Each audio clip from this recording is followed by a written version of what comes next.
Hello everyone. मैं आप सबका इस ऑडिट के थर्ड सेशन में स्वागत करता हूं। Before we begin this third session, हम लोग एक बार देख लेते हैं कि हमने फर्स्ट सेशन और सेकंड सेशन में क्या अभी तक पढ़ा है। फर्स्ट सेशन में हम लोगों ने पढ़ा था बेसिक्स ऑफ ऑडिट, ऑडिट के ऑब्जेक्टिव्स, ऑडिट के फीचर्स, ऑडिटर्स की quality, then scope of audit and some other fundamental things. Second session में हमारा मेजर फोकस था वेरियस टाइप्स ऑफ ऑडिट्स की तरफ, देन उनके आपस के डिफरेंसेस में, जैसे कि statutory audit, non statutory audit यानी कि private audit, internal audit, forensic audit, information system audit, environment audit and some other things such as investigation etcetera. अब इस थर्ड सेशन में हम लोग हमारा जो ऑडिट है उसको एक नेक्स्ट फेज में पढ़ेंगे। तो चलिए हम लोग थर्ड सेशन को शुरू करते हैं।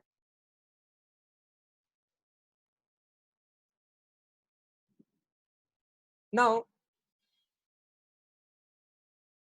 ये जो हमारा थर्ड सेशन है, इसमें हम लोग क्या क्या पढ़ेंगे एक बार हम देख लेते हैं quickly. So in this third session we are going to study concept of true and fair. कई बार हमने पढ़ा था कि ऑडिटर की रिस्पॉन्सिबिलिटी है कि ओपिनियन एक्सप्रेस करना on financial statements, whether they represents true और फेयर व्यू और not. Then what does it mean to be true and fair.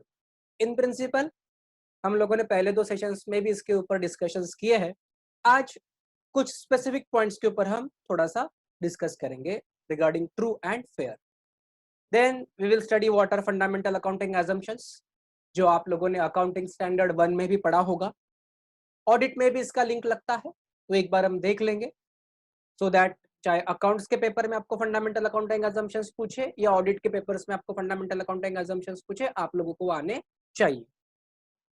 तब तक आप लोग सोचिए कौन से फंडामेंटल अकाउंटिंग है। मैं आपको एक हिंट दे दूं that there are 3 fundamental accounting assumptions. 3 fundamental accounting assumptions होते हैं। AS1 में आप लोगों ने पढ़ा होगा इसका disclosure requirements and details about this 3 fundamental accounting assumptions. हम डिटेल में गोइंग फॉरवर्ड दिस वीडियो एक बार देखेंगे। Then we will study what is audit program, then audit documentation and working papers. Thereafter, we will study audit notebook, which is an extension of audit documentation and working papers. Then we will study what is audit risk. एक audit risk के बारे में हम लोगों ने पहले दो sessions में भी देखा था that there are some inherent limitations of audit, तो उसके ऊपर थोड़ा सा और डिस्कशंस करेंगे हम। Then there are certain surprise checks. Now जिस पर्सन का ऑडिट हो रहा है उसके लिए तो ये सरप्राइज नहीं होगा, बट फिर भी we will discuss this. Then audit evidence, then audit report, audit opinion, and at the end we will have some questions and recap of the next session.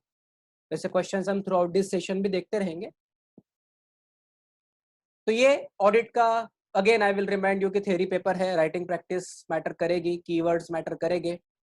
So I am believing कि आप लोगों ने पहले जो दो sessions हम लोगों ने किए हैं वो देखे अच्छे से, पेन पेंसिल या नोटबुक लेके उसमें इंपॉर्टेंट पॉइंट्स को नोट डाउन किया है, और आप सेम मेथोडोलॉजी इस थर्ड सेशन में भी यूज करने वाले हो, इंपॉर्टेंट पॉइंट्स को नोट डाउन करने वाले हो and you will practice study और साथ में अपनी राइटिंग स्किल्स को भी इंप्रूव करने की कोशिश कर रहे हो।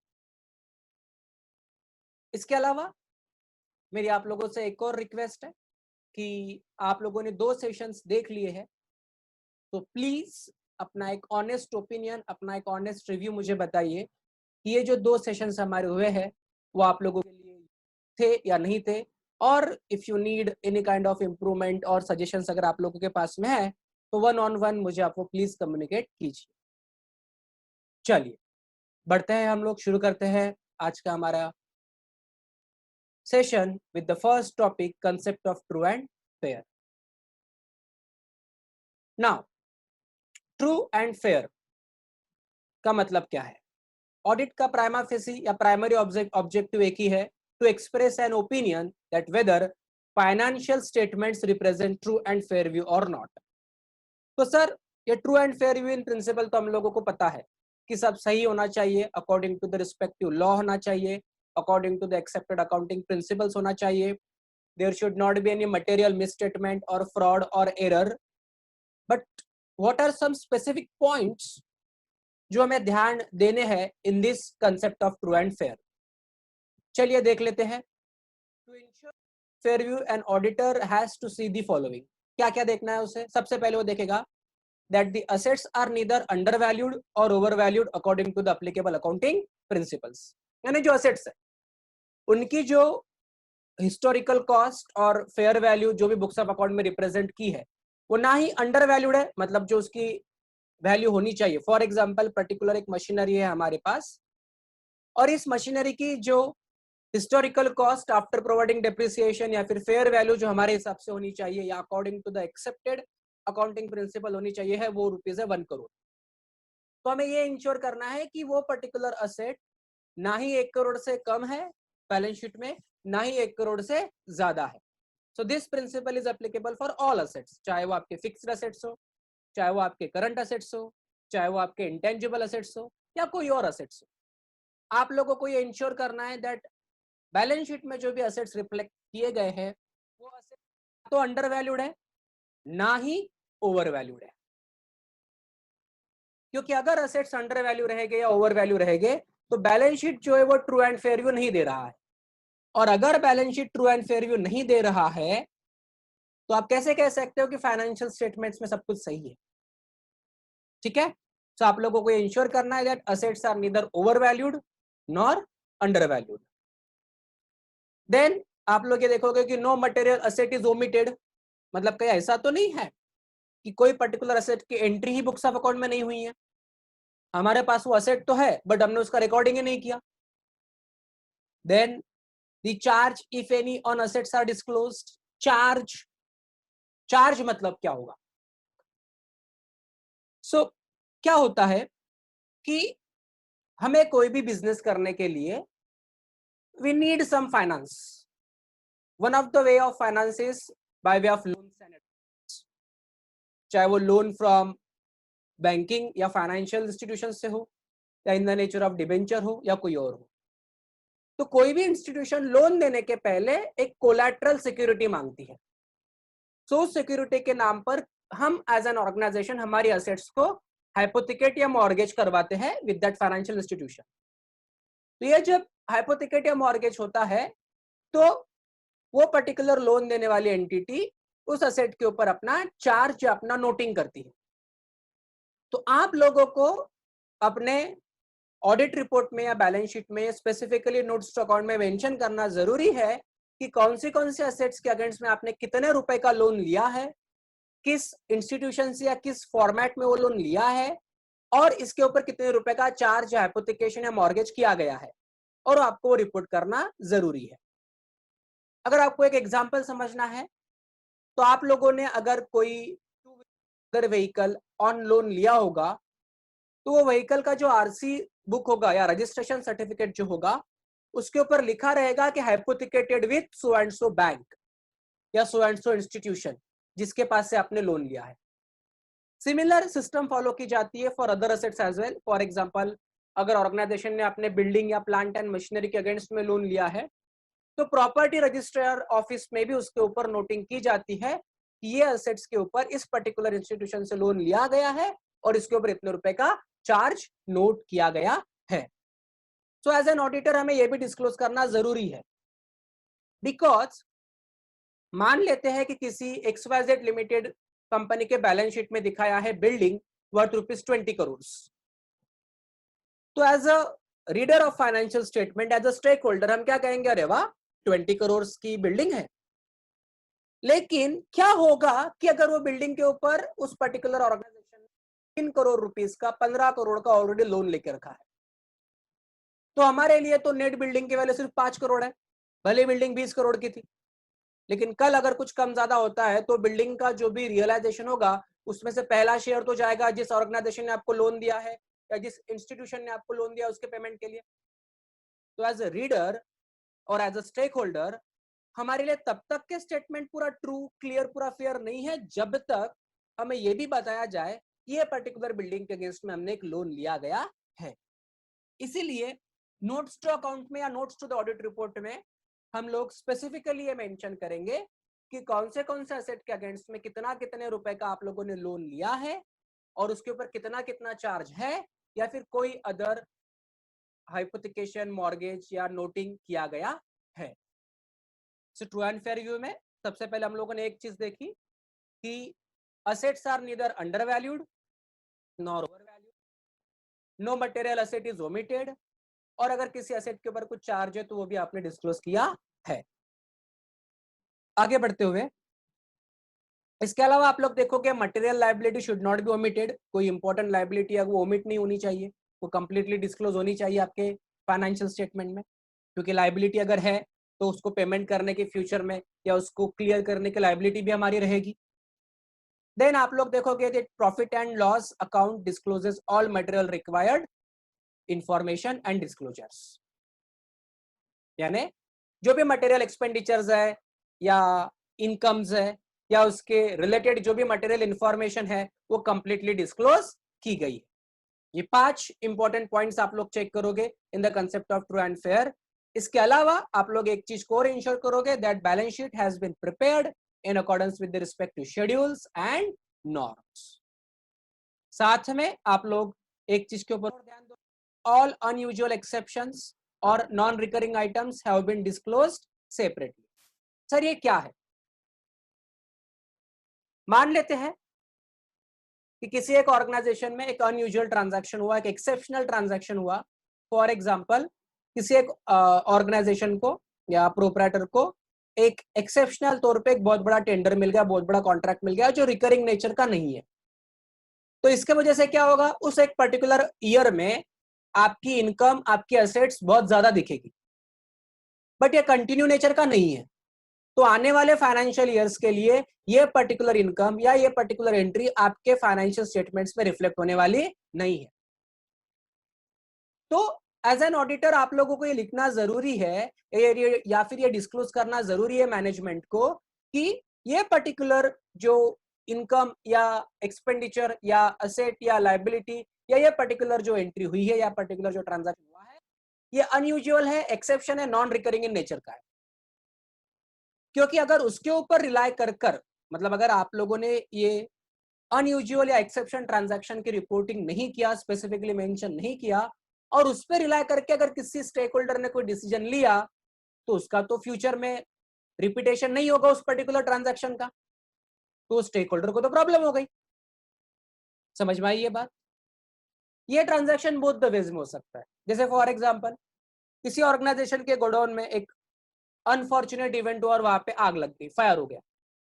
तो हर साल तो फायर नहीं होगा, बट जिस साल ये आग लगी है उस ईयर में उस आग के वजह से कुछ नुकसान होगा, वो नुकसान की रिपोर्टिंग होगी, उस लॉस की रिपोर्टिंग होगी। तो हमें ये स्पेसिफिक मेंशन करना जरूरी है कि ये फायर के वजह से, ये अनयूजुअल ट्रांजैक्शन के वजह से ये छोटा सा पर्टिकुलर लॉस हमें हुआ है। क्लियर है आपको concept of true and fair? एक बार फिर से हम देख लेते हैं इस concept of true and fair view को।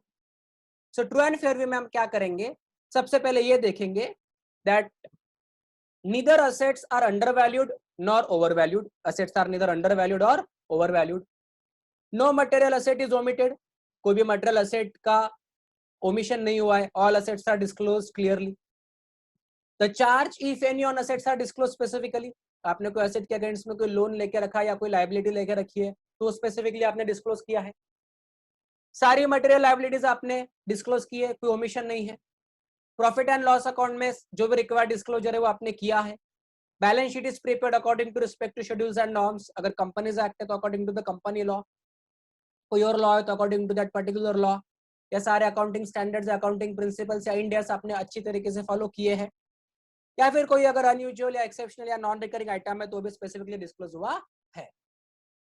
याद रखना ये बड़ा आसान, शीट को लीजिए, असेट साइड देख लिया, अंडर वैल्यू नहीं होना चाहिए, ओवर वैल्यू नहीं होना चाहिए, ओमिशन नहीं होना चाहिए। फिर लायबिलिटी साइड लीजिए, लायबिलिटी साइड में ओमिशन नहीं होना चाहिए, अंडर वैल्यू नहीं होना चाहिए, ओवर वैल्यू नहीं होना चाहिए। Then profit and loss account में सारा डिस्क्लोजर करेक्टली होना चाहिए। देन रिस्पेक्टिव लॉ को आपने फॉलो करना चाहिए और अनयूजुअल आइटम्स को आपने स्पेसिफिक डिस्क्लोजर करना चाहिए। This is concept of true and fair. आगे बढ़ते हुए, सो ट्रू एंड फेयर होने के बाद हमारा नेक्स्ट कंसेप्ट आता है फंडामेंटल अकाउंटिंग एजम्पशंस। तो कौन से फंडामेंटल अकाउंटिंग एजम्पशंस है? मैंने इस सेशन के शुरुआत में कहा था that there are 3 fundamental accounting assumptions. कौन से है वो बताइए। तो सबसे पहला फंडामेंटल अकाउंटिंग एजम्पशन है गोइंग कंसर्न, दूसरा है कंसिस्टेंसी और तीसरा है अक्रूवल। ये सारे फंडामेंटल अकाउंटिंग एजम्पशंस कहा दिए गए हैं AS1 on disclosure of accounting policies. मैं याद दिला दूं, हमारा ऑब्जेक्टिव क्वेश्चंस भी आते हैं हमें, तो हमें ऑब्जेक्टिव के लिए AS के रेफरेंसेस या स्टैंडर्ड्स ऑन ऑडिटिंग प्रैक्टिसेस ऐसे के रेफरेंसेस या standard on quality control SQC के रेफरेंसेस याद रखने जरूरी है। तो 3 फंडामेंटल अकाउंटिंग एजम्पशन है, गोइंग कंसर्न, कंसिस्टेंसी और अक्रूवल, जिसके ऊपर आपने AS1 में डिटेल में डिस्कशन किया होगा। गोइंग कंसर्न का मतलब क्या है? दैट ऑर्गेनाइजेशन एक नियर फ्यूचर में उसको बंद करने का हमारा कोई इंटेंशन नहीं है, that it is a going concern. There are no intentions of closure down of any material activity of an organization और एंटायर ऑर्गेनाइजेशन, या कोई ऐसी सिचुएशन में नहीं है जो वारंट कर रही है कि हमारा गोइंग कंसर्न हैम्पर हो रहा है। दूसरा कंसिस्टेंसी, कंसिस्टेंसी ये बताता है कि हम सारी अकाउंटिंग पॉलिसीज और accounting principles consistently year after year, there are no material changes in our accounting policies compared to 2 periods or 2 years. Then accrual says that all transactions are recorded as and when they accrue, as and when they happen. थोड़ा सा मैं इसके ऊपर discussion कर लेता हूं जो आपने AS1 में भी देखा होगा, but just a sake of quick revision हम एक बार देख लेते हैं। अगर ये तीनों फंडामेंटल अकाउंटिंग assumptions आप लोगों ने फॉलो किए हैं, then there is no requirement of any specific disclosure. लिखना की कोई जरूरत नहीं है कि हमने ये तीनों गोइंग कंसर्न, कंसिस्टेंसी और अक्रूवल फॉलो किए हैं। अगर नहीं किए हैं फॉलो, तो आपको स्पेसिफिकली लिखना पड़ेगा that out of this 3 fundamental accounting assumption which accounting assumption आपने फॉलो किया नहीं है, या कौन सा अकाउंटिंग एजम्पशन का आपका ब्रेक हो रहा है। फॉलो किए है तो इट्स ओके, बताने की जरूरत नहीं है कि हम सब फॉलो कर रहे हैं। जैसे for example going concern assumption अगर है, तो हम गोइंग कंसर्न एजम्पशन कब फॉलो नहीं करते हैं, इसके कुछ एग्जांपल्स मैं आपको दे देता हूं। जैसे मान लेते हैं कि हमारा जो एंटिटी है, that entity is in the business of liquor sale, दारू बेचने के बिजनेस में दारू, और वो लिकर सेल हो रहा है फॉर एग्जांपल महाराष्ट्र स्टेट में। लेकिन महाराष्ट्र स्टेट ने एक ऑर्डिनेंस लाया और उसमें बोला कि liquor is band in our state, तो हमारे महाराष्ट्र स्टेट में तो लिकर का धंधा बंद हो गया, तो हम बिजनेस कैसे करेंगे? गोइंग कंसर्न एजम्पशन हैम्पर हो गया because of changes in laws, rules and regulations, तो हमें लिखना पड़ेगा। दूसरा, कोई फाइनेंशियल इंडिकेशन भी हो सकता है, जैसे कंटिन्यूअस लॉसेस हो रहे हैं ऑर्गेनाइजेशन में, कंटिन्यू लॉसेस में आप बिजनेस कैसे करोगे? या फिर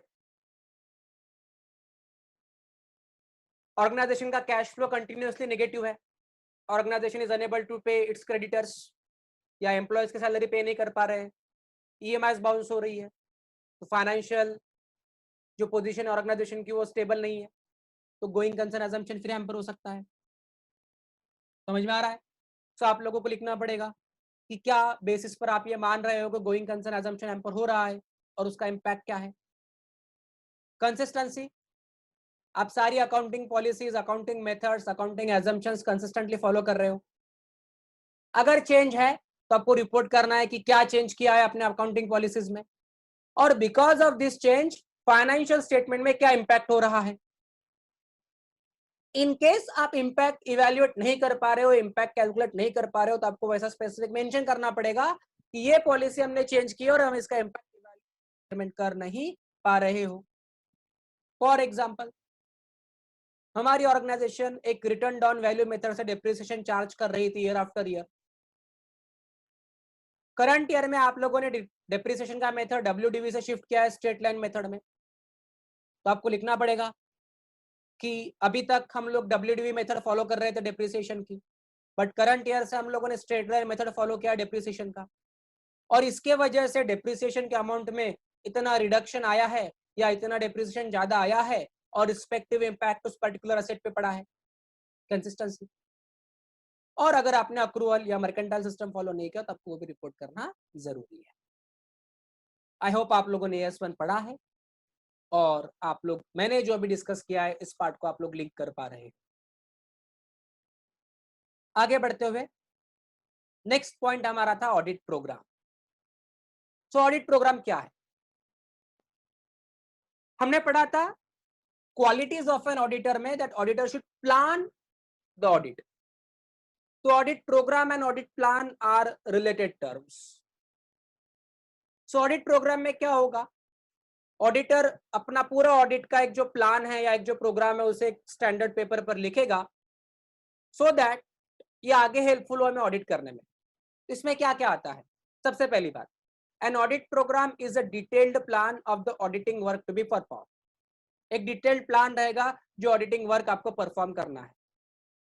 जैसे आप ऑडिट प्रोग्राम में लिखोगे परचेसेस कैसे वेरीफाई करने हैं, कब कब वेरीफाई करने हैं, क्या डेट है उसकी, या सेल्स कब वेरीफाई करना है, क्या कंटेंट उसमें देखने हैं और क्या उसका कंप्लीशन का डेट है। इसके अलावा audit program will specify the procedures to be followed in verification of each item and the financial statements and estimated time required. आप उसमें ये भी लिखोगे कि क्या प्रोसीजर फॉलो करनी है। जैसे फॉर एग्जाम्पल आप लोग फिक्स्ड असेट वेरिफिकेशन का ऑडिट प्रोग्राम बना रहे हो, फिक्स्ड असेट का, तो उसमें आप क्या क्या देखोगे जरा सोचिए और मुझे बताने की कोशिश कीजिए कि सर फिक्स्ड असेट में हम क्या वेरीफाई करेंगे।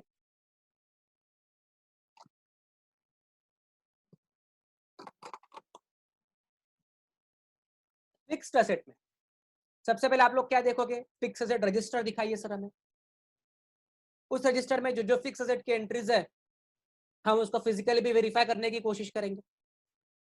हम ये भी चेक करेंगे कि उसका डेप्रिसिएशन करेक्टली चार्ज हुआ है कि नहीं हुआ है। हम ये भी चेक करना चाहेंगे कि फिक्स असेट हमारे ही नाम पर रजिस्टर्ड है या नहीं है। हम ये भी चेक करना चाहेंगे कि इसके इनवॉइसेस इन द प्लेस है या नहीं है। साथ में हम ये भी चेक कर सकते हैं कि ये फिक्स असेट के ऊपर कोई चार्ज है या नहीं है। ट्रू एंड फेयर व्यू में हमने पढ़ा था that any charge on the fix asset वो डिस्क्लोज करना जरूरी है।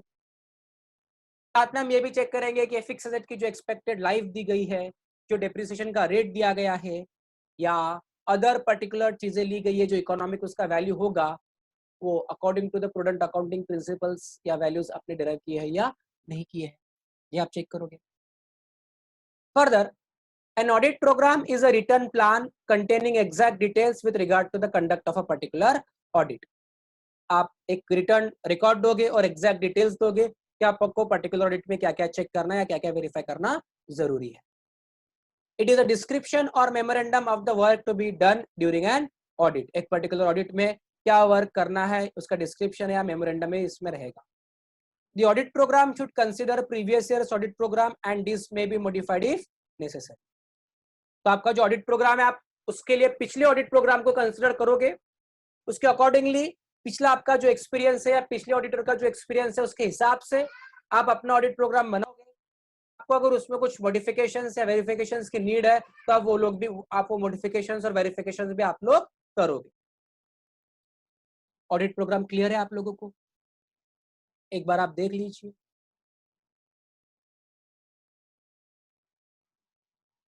आगे बढ़ते हुए ऑडिट प्रोग्राम को ही हम कंटिन्यू करेंगे। सो ऑडिट प्रोग्राम बनाते समय कौन से पॉइंट्स हमें कंसिडर करने चाहिए, ऑडिट प्रोग्राम और प्रोसेस कैसी होनी चाहिए, या what are the points to be considered while devising your audit program, वो हमको देखना है। सबसे पहले आप लोग क्या करोगे? You will try to stay within scope and limitation of assignment. आपका जो ऑडिट एंगेजमेंट लेटर है, अगर याद होगा आप लोगों को, तो तो आपका जो ऑडिट का जो स्कोप है, उसका जो लिमिटेशन है, उसके अकॉर्डिंगली आप अपना ऑडिट प्रोग्राम बनाओगे। अगर मैनेजमेंट ने एक वॉलेंटरीली एक नॉन मैंडेटरी ऑडिट दिया और उसमें कहा कि आप लोगों को सिर्फ ऑर्गेनाइजेशन के फिक्स्ड असेट्स वेरीफाई करने हैं, तो आप अपना ऑडिट प्रोग्राम सिर्फ फिक्स असेट पे फोकस करके रखोगे। आप बाकी की चीजों देखने के लिए जाओगे नहीं, परचेसेस क्या है, सेल्स क्या है, या एक्सपेंडिचर्स क्या है, उससे हमें कोई लेना देना नहीं है। हमारा पूरा फोकस रहेगा फिक्स्ड असेट्स के ऊपर। तो आपका ऑडिट प्रोग्राम में जो आपका स्कोप है या जो लिमिटेशन है, आप उसके तहत ही अपना ऑडिट प्रोग्राम बनाओगे। देन आप लोग ये डिटरमाइन करोगे एविडेंस रीजनेबली अवेलेबल है या नहीं है, और कौन से बेस्ट एविडेंसेस हमारे पास में हो सकते हैं। आप लोग चेक करोगे कि क्या एविडेंसेस रीजनेबल अवेलेबल है, यस और नो, और अगर अवेलेबल है तो out of the available evidences which are the best sources of our evidences. Then आप लोग स्टेप्स अप्लाई करोगे इन योर वेरिफिकेशन प्रोसेस, या अपना वेरिफिकेशन करने के लिए जो जो स्टेप्स होंगे। देन आप कंसिडर करोगे कि कौन से पॉसिबल एरर्स हो सकती है या फ्रॉड हो सकते हैं, और बाद में आप ये सारी आपके ऑडिट प्रोग्राम के जो है या ऑडिट की जो भी प्रोसीजर उसे क्या करोगे, कोऑर्डिनेट करोगे। This is what process of audit program, yeah, these are few points to be considered in your audit program. तो सर ऑडिट प्रोग्राम बनाने के क्या क्या एडवांटेजेस हो सकते हैं? बहुत सारे एडवांटेजेस है। तो सबसे पहला एडवांटेज क्या हो सकता है हमें, it serves as a ready checklist of audit procedure to be follow. हमारे लिए एक रेडीमेड चेकलिस्ट रहेगी कि क्या क्या ऑडिट प्रोसीजर फॉलो करनी है, 1 2 3 4 5 6, ये हमको प्रोसीजर फॉलो करनी है, ताकि अगर कोई प्रोसीजर फॉलो नहीं हुआ तो आप उसे आइडेंटिफाई कर सको इजीली कि सर हमें ये 5 प्रोसीजर्स फॉलो करनी थी एक पर्टिकुलर काम में। जैसे for example sir fix assets में हमें फिक्स असेट का रजिस्टर देखना, डेप्रिसिएशन देखना था, उनका फिजिकल वेरिफिकेशन चेक करना था, उसके ऊपर कोई चार्ज है या नहीं है वो चेक करना था, साथ में फिक्स असेट की ओनरशिप कंफर्म करनी, ये 5 पॉइंट चेक करना है। तो अगर ये एक चेकलिस्ट में लिखा हुआ रहेगा स्पेसिफिकली, तो आप देख पाओगे कि हमने क्या फिक्स एसेट का रजिस्टर वेरीफाई किया, क्या हमने इसका डेप्रिसिएशन वेरीफाई किया, क्या हमने इनको फिजिकली वेरीफाई किया। तो अगर कोई पॉइंट आपका छूट जाता है तो आप उसे रेक्टिफाई कर सकते हो, करेक्ट कर सकते हो, आप उसके ऊपर एक अपना करेक्टिव एक्शन ले सकते हो, पहला पॉइंट। दूसरा, the audit work can be properly allocated to the audit assistants और टू द आर्टिकल क्लर्क्स। अगर ऑडिट प्रोग्राम रेडी है परचेस का, सेल्स का, असेट्स का, लायबिलिटीज का, एक्सपेंडिचर्स का, इनकम्स का, मिसलेनियस आइटम्स, अकाउंटिंग प्रोसीजर्स का, अकाउंटिंग पॉलिसीज का, इंटरनल कंट्रोल्स का, और एनी अदर आइटम, तो हम वो पर्टिकुलर वर्क एक पर्टिकुलर हमारा जो असिस्टेंट होगा या एम्प्लॉय होगा या हमारा जो आर्टिकल क्लर्क होगा जो हमारे बिहाफ पे काम करेगा, उससे हम असाइन कर सकते हैं और साथ में उसको रिव्यू भी कर सकते हैं। क्योंकि मैं आपको याद दिला दूं that auditor is responsible for work perform by others as well, हमने पहले ही पढ़ा है। तीसरा, ऑडिट प्रोग्राम की वजह से ऑडिटर में easily know the exact extent of work done at any point of time, thus the progress of work done can be under the supervision and control of the auditor। अगर programme ready है तो आपको पता रहेगा कि ये एक काम हो गया, दूसरा हो गया, तीसरा हो गया, चौथा हो गया, और अब कितना काम करना है, क्या हमें स्टाफ बढ़ाना है, क्या स्टाफ कम करना है, क्या हमें स्पीड बढ़ानी है, क्या हम ड्यू डेट के तहत ऑडिट कंप्लीट कर पाएंगे, यस और नो, आप लोग वो सारी चीजें देख पाओगे। चौथा, audit program would not only be useful for the audit assistants in carrying the audit work, but for the principal too, as he would be in a position to account for the individual responsibilities। हमने पहले ये पढ़ा है, क्या अपने staff को या employ को या ऑडिट असिस्टेंट को बोल सकते हो कि तुम्हारी ये XYZ ऐसे ऐसे रिस्पॉन्सिबिलिटीज है करके। पांचवा, a uniformity of the work can be attained as the same program would be followed from time to time। एक यूनिफॉर्मिटी आएगी कि एक program time to time follow होगा, अगर उसमें कुछ इंप्रूवमेंट हो तो आप इंप्रूवमेंट करते जाओगे। Then it is useful basis for planning the program for following year। It is useful in selection of a team members and delegation of the responsibilities to them।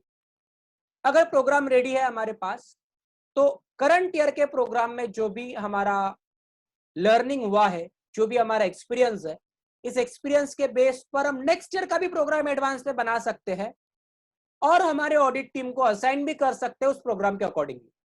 हम ये चेक कर सकते हैं कि पिछले साल या इस साल जो हमने काम किया है उसमें क्या हमें ज्यादा समय की जरूरत थी, क्या हमें और अच्छी टीम की जरूरत थी, क्या हमें कोई प्रोफेशनल एक्सपर्ट की जरूरत थी। तो अकॉर्डिंग नेक्स्ट प्रोग्राम या ऑडिट प्लान हम अभी प्लान करके रख सकते हैं या अभी रेडी करके रख सकते हैं। Then it may be used as evidence by auditor in the event when any charge is brought against him। जैसे मैंने कहा था कि auditor is responsible for audit done by him, कि उसने audit according to standards on auditing किया है या नहीं किया है, उसने अपना प्रोफेशनल स्केप्टिसिज्म या प्रोफेशनल रिस्पॉन्सिबिलिटी ठीक से मैनेज किया या नहीं किया है। तो अगर किसी ने ये क्वेश्चन किया कि ऑडिट ठीक से हुआ या नहीं हुआ है, तो हम उसे एज अ प्रूफ हमारा ऑडिट प्रोग्राम भी दिखा सकते हैं कि देखिए हमारे प्रोग्राम में ये सारी डिटेल्स थी, ये सारी चीजें वेरीफाई करनी थी, हमने ये सारी डिटेल्स ये सारी चीजें वेरीफाई किया है, ये देखिए हमारी checklist. It will be useful for us to prove that हमने हमारी प्रोफेशनल जिम्मेदारी, प्रोफेशनल रिस्पॉन्सिबिलिटी अच्छी तरीके से निभाई है for providing our reasonable assurance. क्योंकि कंक्लूसिव एश्योरेंस हम ऐसे करते हैं, our inherent limitation that we can not guarantee, absolute assurance हम लोग नहीं दे सकते हैं। Then it is useful in selection of team members and delegation of responsibilities to them. Auditor can prove that there is no negligence on his part and he exercised reasonable care and skill while performing the task. These are few advantages of audit program. इसके अलावा हमारे audit programme में कुछ limitations भी हो सकती है, कुछ डिसएडवांटेजेस भी हो सकते हैं। जरा आप सोचिए कि ऑडिट प्रोग्राम से एज एन ऑडिटर हमें या एज एन ऑर्गेनाइजेशन हमें क्या प्रॉब्लम हो सकती है। Think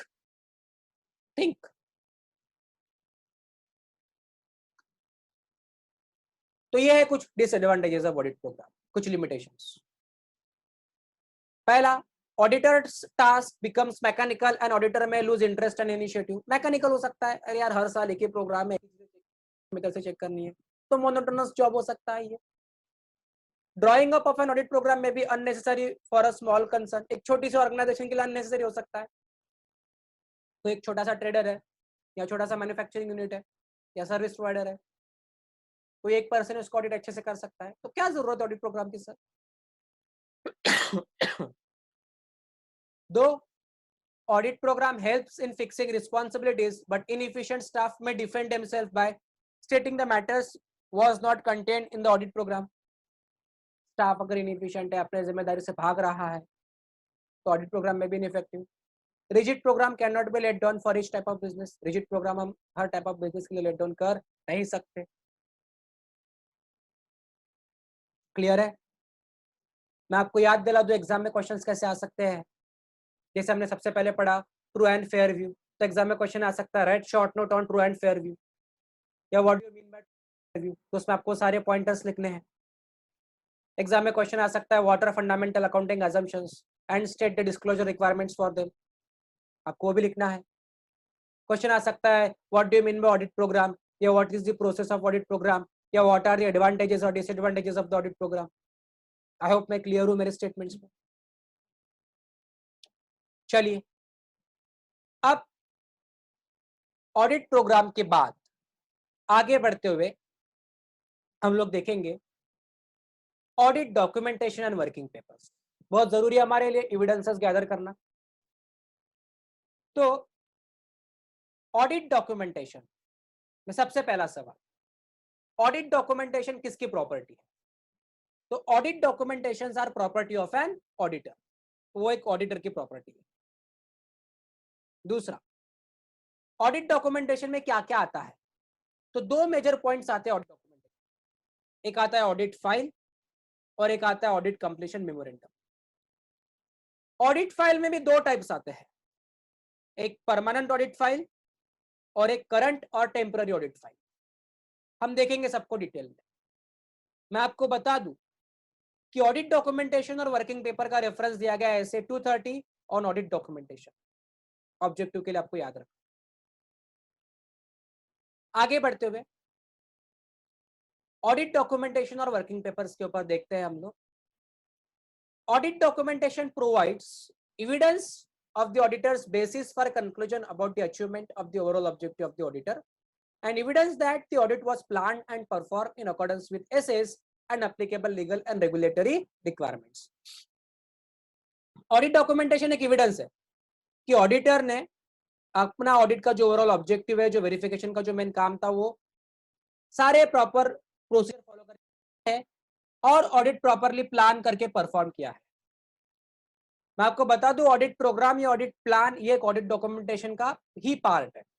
that audit programme and audit plan is included in the audit documentation.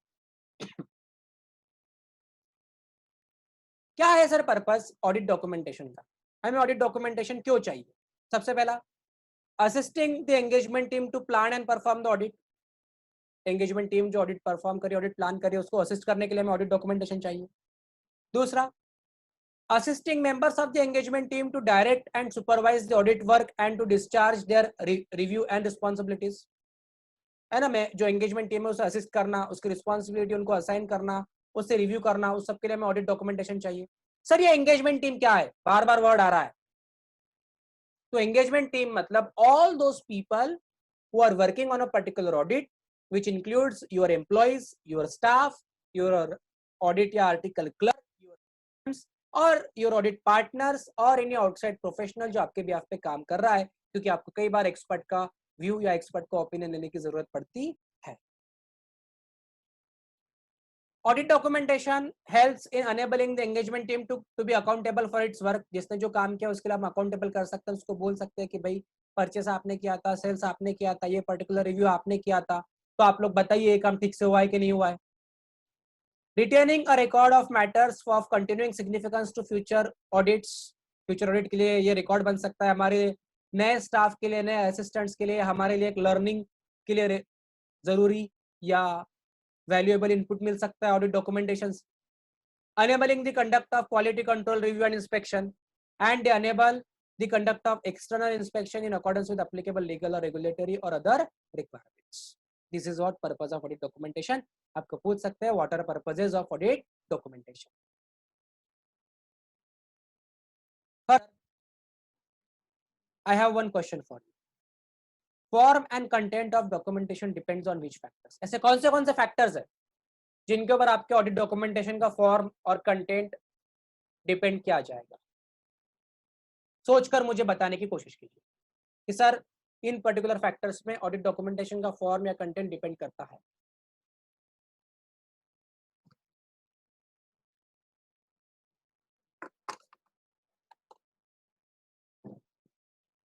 सोच लिया?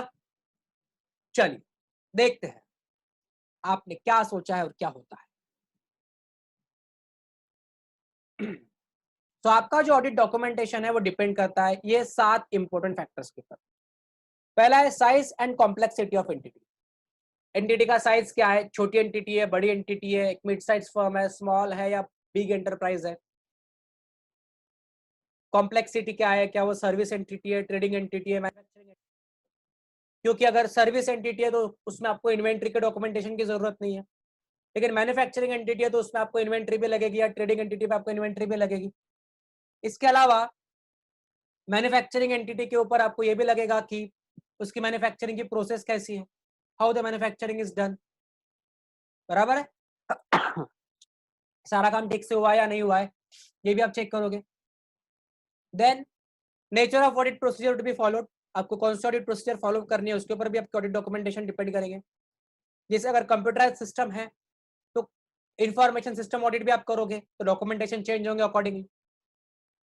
The identified risk of material misstatements. अगर रिस्क ज्यादा है तो अकॉर्डिंगली एविडेंसेस बढ़ेंगे, डॉक्यूमेंट्स बढ़ेंगे.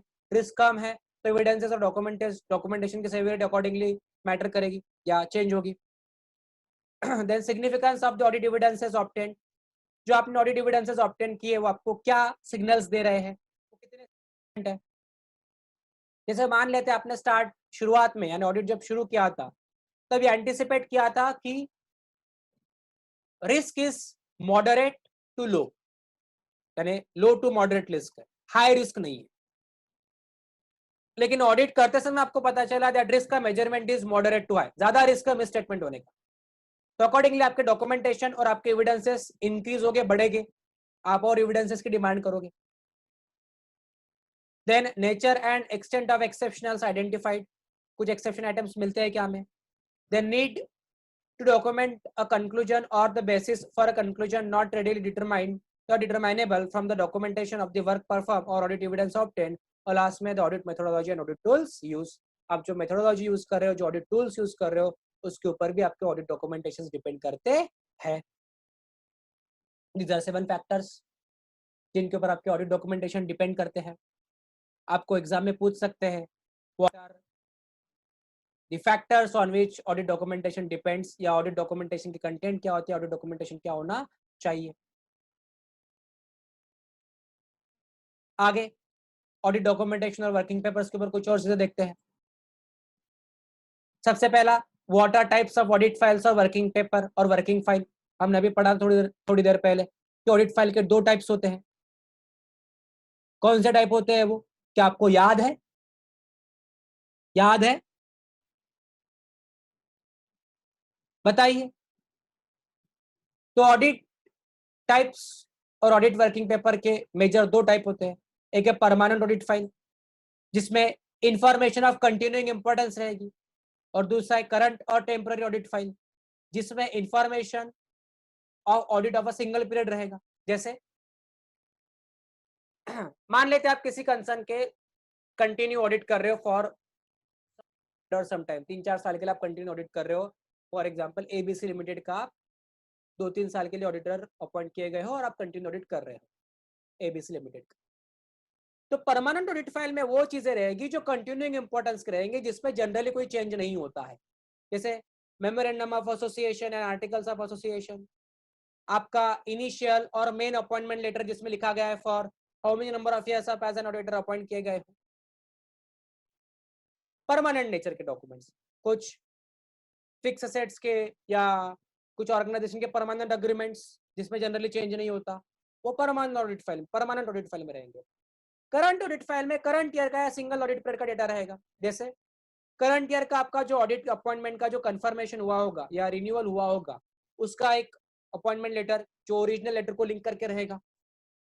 करंट ईयर का ट्रायल बैलेंस, करंट ईयर का profit and loss account, current year के फाइनेंशियल स्टेटमेंट्स, करंट ईयर के मैनेजमेंट रिप्रेजेंटेशंस, करंट ईयर के कुछ इंपॉर्टेंट एविडेंसेस, प्रोविजनिंग के एविडेंस ऑडिट फाइल में, जो ये हर साल चेंज होती रहेगी। ऑडिट खत्म चेंज होती रहेगी फाइल। परमानेंट फाइल परमानेंट रहेगी हमारे पास। आई होप क्लियर है। सो ऑडिट फाइल और ऑडिट वर्किंग पेपर के 2 टाइप्स है, एक है परमानेंट ऑडिट फाइल और दूसरा है करंट ऑडिट फाइल। और ये जो चीजें हैं, जो ऑडिट डॉक्यूमेंटेशन आप मेंटेन कर रहे हो, ये डॉक्यूमेंटेशन कितने ईयर्स के लिए आपको मेंटेन करने चाहिए, जरा सोचिए। What is the period of retention of audit documentation. Sir क्या ये ऑडिट डॉक्यूमेंटेशन हमें जिंदगी भर मेंटेन करना है, जब तक है जान? जब तक है जान? नो, कुछ एक पीरियड होगा। जैसे हर लॉ में बताया जाता है कि बुक्स ऑफ अकाउंट और रिकॉर्ड्स किस पीरियड तक के मेंटेन करना है, उसी तरीके से ऑडिटर को भी दिया जाएगा कि for how many number of years या फॉर हाउ मच पीरियड आपको ऑडिट डॉक्यूमेंटेशन मेंटेन करने हैं। तो ये पीरियड क्या है, सोचिए। ये जो हमारा परमानेंट ऑडिट फाइल है और करंट ऑडिट फाइल है या टेम्पररी ऑडिट फाइल है, इसमें कितने पीरियड के लिए हमें ऑडिट डॉक्यूमेंटेशन मेंटेन करने हैं। तो ऑडिट डॉक्यूमेंटेशन और working papers are to be maintain for a period of 7 years, 7 साल के लिए आपको मेंटेन करने हैं। और ये पीरियड दिया गया है स्टैंडर्ड्स ऑन क्वालिटी कंट्रोल 1 में, SQC 1 में। ICAI has prescribed that the members have to retain the working papers for a period of 7 years as per SQC 1। Sir ये SQC क्या है, स्टैंडर्ड ऑन क्वालिटी कंट्रोल क्या है? आपने ऐसे standards on auditing तो हमको बता दिया कि सर ये एक स्टैंडर्ड है, कुछ स्टैंडर्ड प्रोसीजर्स और मेथड्स है जो ऑडिटर को हर ऑडिट करते समय फॉलो करना मैंडेटरी है या एक्सपेक्टेड है कि वो फॉलो करेगा। बट सर ये एसक्यूसी क्या है?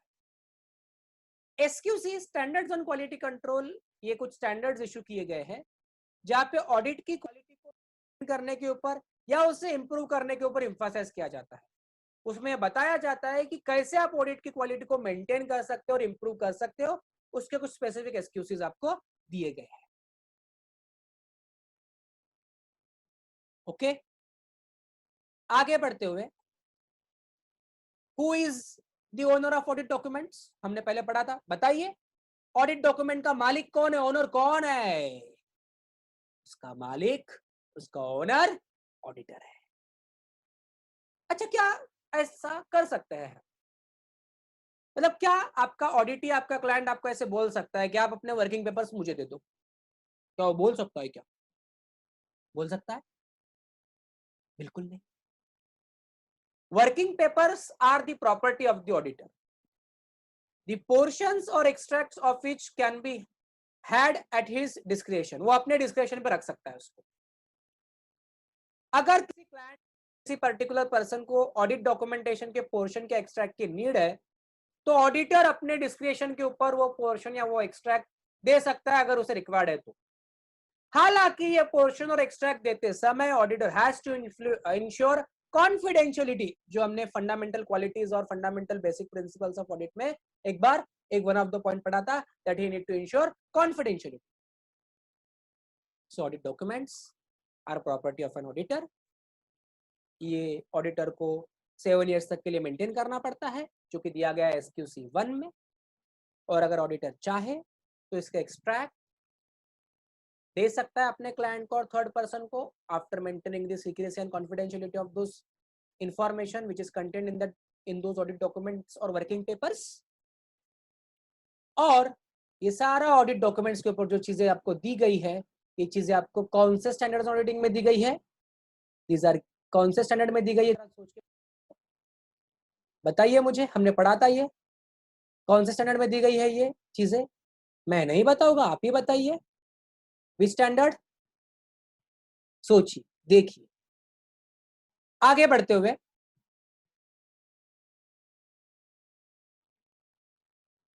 हमने कहा था 2 ऑडिट फाइल्स रहेंगी, परमानेंट ऑडिट फाइल और करंट और टेम्पररी ऑडिट फाइल। तो ये उन दोनों का डिफरेंस है, परमानेंट ऑडिट फाइल में क्या होना चाहिए और करंट ऑडिट फाइल में क्या होना चाहिए। एग्जाम में आ सकता है, what are contents of the permanent audit file और करंट ऑडिट फाइल, या वो एक ऑब्जेक्टिव में भी दे सकते हैं कि ये particular document permanent audit file का आइटम है या करंट ऑडिट फाइल का आइटम है। जैसे आपको बोल दिया, मेमोरेंडम ऑफ एसोसिएशन कहां पर रखेंगे आप, परमानेंट ऑडिट फाइल में रखेंगे कि टेम्पररी ऑडिट फाइल या करंट ऑडिट फाइल में रखेंगे? मैंने बताया है। चलिए हम लोग देखते हैं परमानेंट ऑडिट फाइल और current audit file. So permanent audit file में क्या कहा है? Legal and organisational structure of entity, example memorandum of association and articles of association in a company, permanent audit file में रहेंगे। जबकि correspondence relating to acceptance of an annual reappointment will be in the current audit file. Second, extract और copies of legal documents और agreements and minutes relevant to the audit permanent audit file में जाएगा। और extracts of important matters in the minutes of board meetings and general meetings relevant to that particular audit to the particular year हो जाएगा current audit file. Record of study and evaluation of internal control जाएगा permanent audit file में, और copies of management letters जाएगा current audit file में। Analysis of significant ratios and trends जाएगा permanent audit file में, और analysis of transactions and balances of the current year जाएगा current audit file में। Copies of the audited financial statements of the previous year, पिछले साल का जो audit हो चुका है, जो भी चेंज नहीं होने वाला है, उसका एक कॉपी परमानेंट ऑडिट फाइल में, और copies of communication with other auditors, experts and third parties जाएगा करंट ऑडिट फाइल में। Notes regarding significant accounting policies जाएगा परमानेंट ऑडिट फाइल में, और आपके करंट ऑडिट फाइल में जाएगा करंट ईयर का ऑडिट प्रोग्राम। और significant audit observations of the earlier years will be shifted to the permanent audit file, और current audit file में conclusions reached on significant aspects of audit जाएगा current audit file। ये difference permanent audit file और current audit file में, आप लोग एक बार read कर लीजिए, याद करने की कोशिश कीजिए।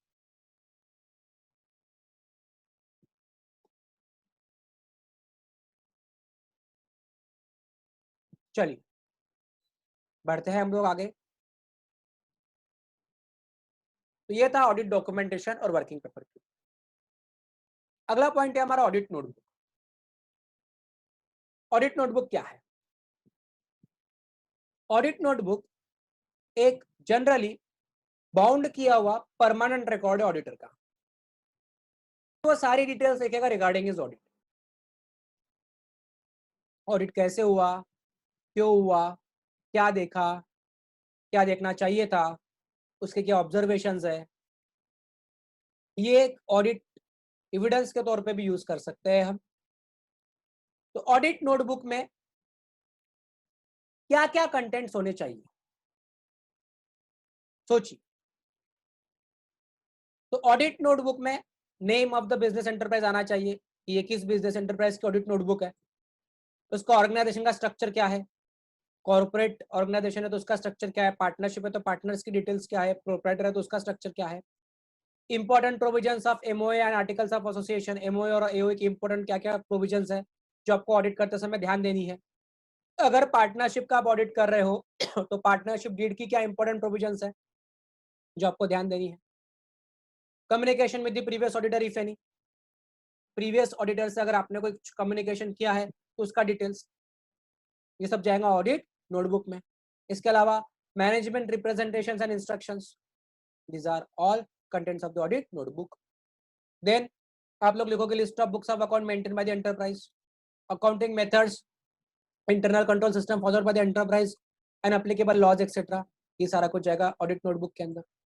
की मैनेजरल पर्सनल की डिटेल्स, कि सीएफओ कौन है, सीईओ कौन है, की इंपॉर्टेंट पार्टनर्स कौन है, चीफ अकाउंटेंट कौन है, कम्युनिकेशन किससे करना है, कैसे करना है, ये सब जाएगा ऑडिट नोटबुक के अंदर। एरर्स एंड फ्रॉड डिस्कवर्ड, कौन से आपको एरर्स और फ्रॉड मिले और उसके ऊपर करेक्टिव एक्शन इफ एनी क्या क्या ली गई है हमारे द्वारा। मैटर्स रिक्वायरिंग एक्सप्लेनेशंस और क्लैरिफिकेशंस और special points that need attention in the audit report, ये सारा कंटेंट है ऑडिट नोटबुक का, आप लोग देख लीजिए। आगे ऑडिट नोटबुक के बाद नेक्स्ट पॉइंट हमारा आता है ऑडिट रिस्क। ये शुरू करने से पहले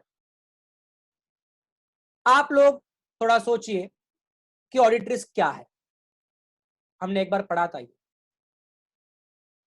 audit risk is the risk of material misstatement of the financial statement or items that is or should be included in the audited financial statements of an entity। यानी कोई ऐसा मटेरियल मिसस्टेटमेंट जो include करना चाहिए था, material misstatement को report करना चाहिए था बट आपने इंक्लूड ही नहीं किया, आपने रिपोर्ट ही नहीं किया, ये हमारा ऑडिट रिस्क है। ये एक रिस्क है कि एरर था, ओमिशन था, मिसस्टेटमेंट था बट आप उसको रिपोर्ट नहीं कर पाए। Audit risk can range anywhere from 0, where there is complete certainty of no material misstatement, to 1, where there is complete certainty of material misstatement। 0 sir, 0 मतलब कोई रिस्क नहीं, सब कुछ सही है, there is definitely risk। Theoretically audit risk can range from 0 to 1, but practically audit risk कभी भी 0 नहीं हो सकता। There is always inherent risk, inherent limitation, एक कोई ना कोई रिस्क हो ही सकता है audit. Then audit risk is always greater than 0 practical terms में। theoretical terms में audit risk can be 0 to 1, 0 भी हो सकता है, बट प्रैक्टिकल टर्म्स में ऑडिट रिस्क हमेशा 0 के ऊपर ही रहेगी। कुछ ना कुछ ऑडिट रिस्क हमारे लिए जरूर होगा। There is always some risk of material misstatement as it is not possible due to limitation or inherent in both accounting and auditing to be absolutely certain that a material misstatement will not exist। Audit risk is the risk that the auditor gives an inappropriate audit opinion when the financial statement are materially misstatement, such misstatements can result from either fraud or error। मतलब ये एक risk है कि हमने audit तो किया, statement में error और मटेरियल मिसस्टेटमेंट्स तो थे, बट एज एन ऑडिटर हम उन एरर्स और मटेरियल मिसस्टेटमेंट्स को रिपोर्ट नहीं कर पाए, डिस्क्लोज नहीं कर पाए, ये हमारा ऑडिट रिस्क। सो ऑडिट रिस्क क्या है कि सर ये एक रिस्क है जहाँ पे फाइनेंशियल स्टेटमेंट्स में एरर्स और मिसस्टेटमेंट्स होंगे, जो एरर्स और मिसस्टेटमेंट्स है बट हम लोग उसको आइडेंटिफाई नहीं कर पाए या रिपोर्ट नहीं कर पाए। Sir audit risk can be in between 0 to 1। theoretically audit risk can be 0, that means there is no risk, but practically audit risk will be always greater than 0। कुछ ना कुछ रिस्क हमेशा होगा। 0 indicates no risk, 1 indicates definitely there is some risk, 0 to 1 के बीच में होगा। Risk कम तो हमारे audit evidences, audit procedure accordingly change होगी। रिस्क ज्यादा तो हम ज्यादा एविडेंसेस मांगेंगे, ज्यादा डिटेल में चेक करना चाहेंगे। क्लियर है? एग्जाम में आ सकता है, write short note on audit risk. Then सवाल ये आता है, sir what are major audit risk, कौन सी मेजर ऑडिट रिस्क है? So there are 3 major audit risk.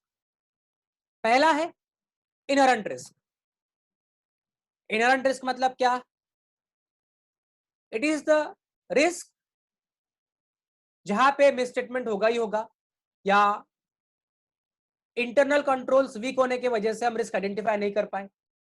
It is susceptibility of account balance or class of transaction to misstatements that could be material either individually or when taken together with misstatements in other balance or classes, assuming that there were no internal controls. Inherent है, यह हमेशा हर audit में रहेगा, आप इसे zero नहीं कर सकते। देन कंट्रोल रिस्क मतलब क्या है?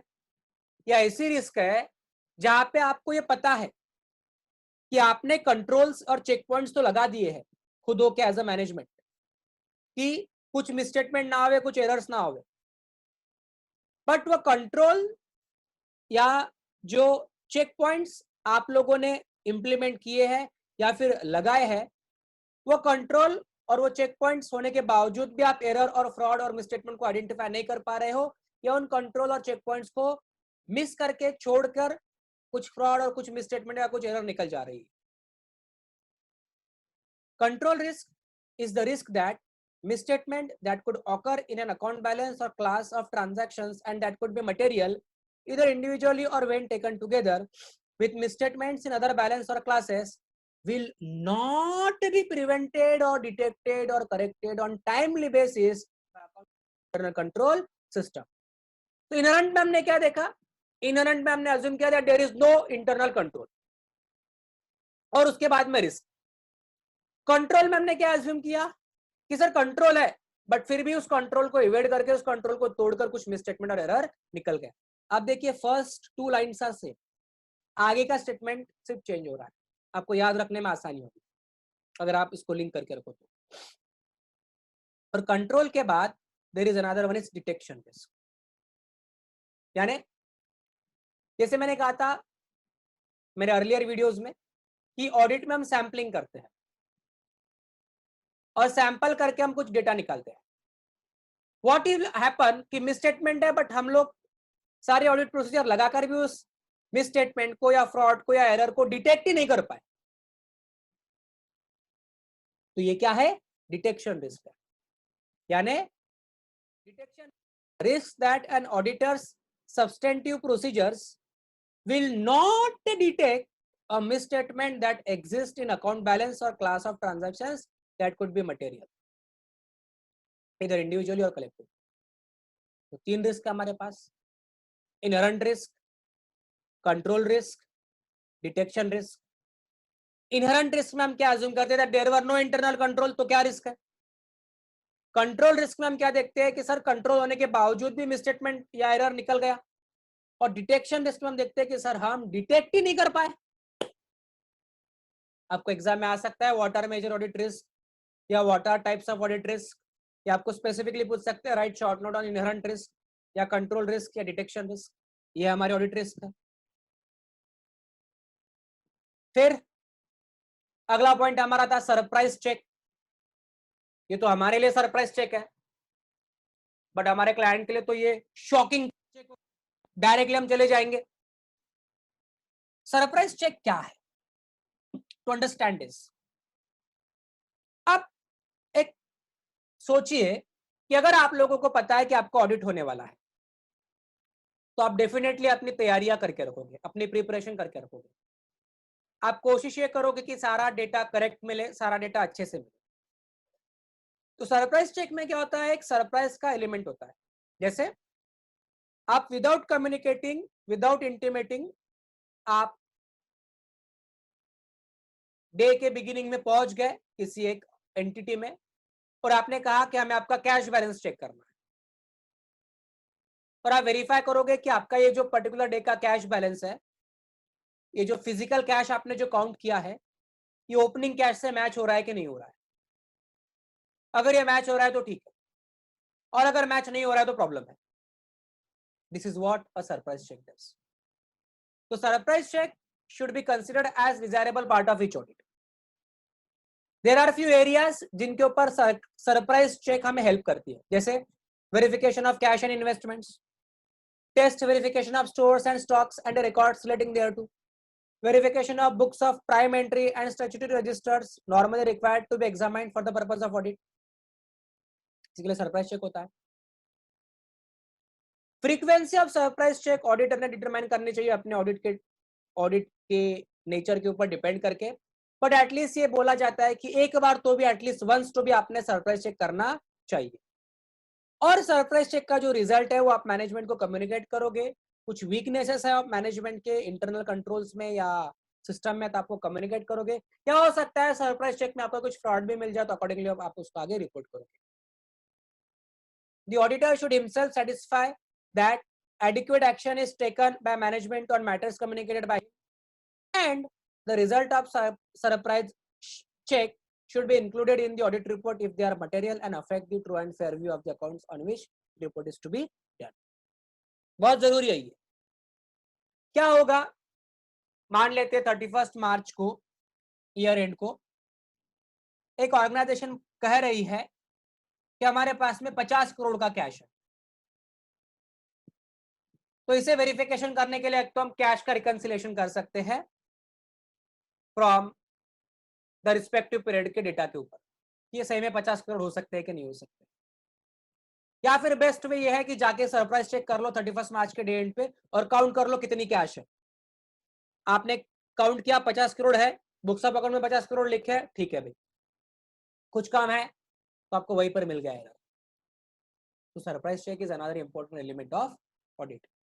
आपको एग्जाम में पूछ सकते हैं write short note on surprise check, तो आपको ये पॉइंट्स लिखने हैं. आपको ये भी पूछ सकते हैं कि what are the areas for which आप सरप्राइज चेक कर सकते हो. तो आप सरप्राइज चेक कर सकते हो कैश के लिए, इन्वेस्टमेंट्स के लिए, स्टॉक और इन्वेंट्री के लिए, या कुछ डेली या प्राइम एंट्री के बुक्स और रजिस्टर्स के लिए कि वो डेली बेसिस पर या रेगुलर बेसिस पर मेंटेन हो रहे हैं या नहीं हो रहे हैं. ये है हमारा surprise check. Then surprise check के बाद अगला पॉइंट जो हमें देखना है वो ऑडिट एविडेंस. बहुत जरूरी है हमारे लिए ऑडिट एविडेंस. ऑडिटर को ऑडिट एविडेंसेस लेके ये इंश्योर करना है कि मैनेजमेंट जो असर्शंस कर रही है, जो फाइनेंशियल स्टेटमेंट्स में जो रिप्रेजेंटेशन है, रिपोर्टिंग आई है, वो करेक्ट है, वो ट्रू है, फेयर है या नहीं है. और based on the audit evidence auditor अपना ओपिनियन डिराइव करेगा. तो ऑडिटर जरूरी है हमारे लिए. Auditor has to ensure sufficiency and quantum of audit evidence कि वो सही है या गलत है. लेकिन इसके ऊपर मेरा आपके लिए एक सवाल, what are the factors those influence auditors judgement while obtaining audit evidence. ऐसे कौन से फैक्टर्स है जो ऑडिटर के एविडेंस को रिलायबिलिटी के ऊपर या क्वांटिटी और क्वालिटी ऑफ ऑडिट एविडेंस को जजमेंट करने के लिए हेल्प करेंगे. सोचिए और मुझे बताइए. तो फैक्टर्स ऑन विच ऑडिटर का एविडेंस इन्फ्लुएंस करेगा, वो फैक्टर्स है. पहला, नेचर ऑफ द आइटम, कौन सा आइटम है, जैसे कैश है, इन्वेंट्री है, असेट है, क्या मैं इसको फिजिकली वेरीफाई कर सकता हूँ, क्या मैं इसका इनवॉइस देख सकता हूँ. दूसरा, the adequacy of internal control, internal control कैसे है, वीक है, स्ट्रांग है, बेस्ड ऑन इंटरनल कंट्रोल में क्या क्या एविडेंस ले सकता हूँ. और तीसरा, the nature and size of the business carried on by the entity, business छोटा या बड़ा है. अगर एक ऑर्गेनाइज सेक्टर में आप जा रहे हो तो एविडेंसेस ज्यादा मिलेंगे, ऑर्गेनाइज सेक्टर में जा रहे हो तो एविडेंसेस कम मिलेंगे, जो डॉक्यूमेंट्री एविडेंसेस हम बोल सकते हैं. चौथा, सिचुएशन विच में exert N unusual influence on the management. कोई ऐसी सिचुएशन है क्या जो मैनेजमेंट पे अनयूजुअल इन्फ्लुएंस आ रही है, जैसे डायरेक्टर को लोन दिया या डायरेक्टर से आपने कुछ परचेस किया. Then the financial position of the entity, और एंटिटी की फाइनेंशियल पोजीशन कैसी है, साउंड है, वीक है. Then the materiality of the items, कौन सा आइटम मटेरियल है, कौन सा आइटम इंपॉर्टेंस है, इसके ऊपर भी आपका ऑडिट एविडेंस डिपेंड करेगा. Then the experience gain during the previous audit, पिछले ऑडिट में आपने क्या एक्सपीरियंस गेन किया, क्या एविडेंसेस मिल सकते हैं, कौन से एविडेंसेस के ऊपर आप रिलायबिलिटी रख सकते हो, उसके बेसिस पर भी आपके ऑडिट एविडेंसेस चेंज होंगे. Then the result of auditing procedures including fraud or error which may have been found. Then the type of information available. Then the trend indicated by accounting ratios and analysis. ये सारे points हैं जिनके ऊपर आपके audit evidences depend करते हैं. एक बार फिर से देख लीजिए कि ऑडिट एविडेंसेस डिपेंड किसके ऊपर करते हैं.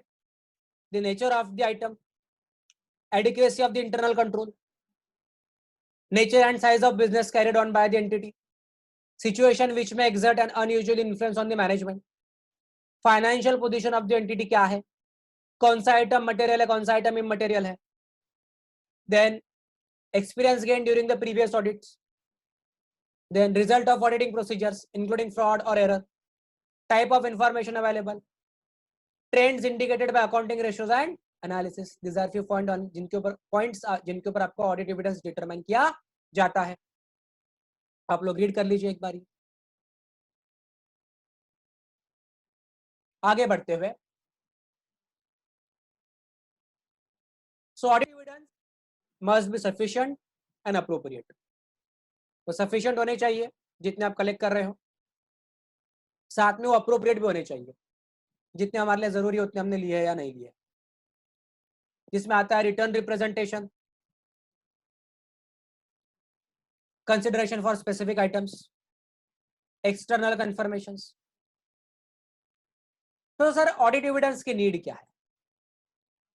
ये चेक करने के लिए कि जो भी बैलेंस शीट में या फाइनेंशियल स्टेटमेंट में आइटम्स दिए हैं वो एग्जिस्ट करते हैं या नहीं करते हैं, राइट्स एंड ऑब्लिगेशंस वेरीफाई करने के लिए, ऑकरेंस देखने के लिए, वैल्यूएशंस चेक करने के लिए कि सारे वैल्यूएशंस करेक्ट है या नहीं है, मेजरमेंट करने के लिए, प्रेजेंटेशन एंड डिस्क्लोजर करने के लिए ऑडिट एविडेंसेस चाहिए. So while obtaining audit evidence through compliance procedure, the different assertions made by the management can be as follows. First of all, existence, control exist करते हैं या नहीं करते हैं,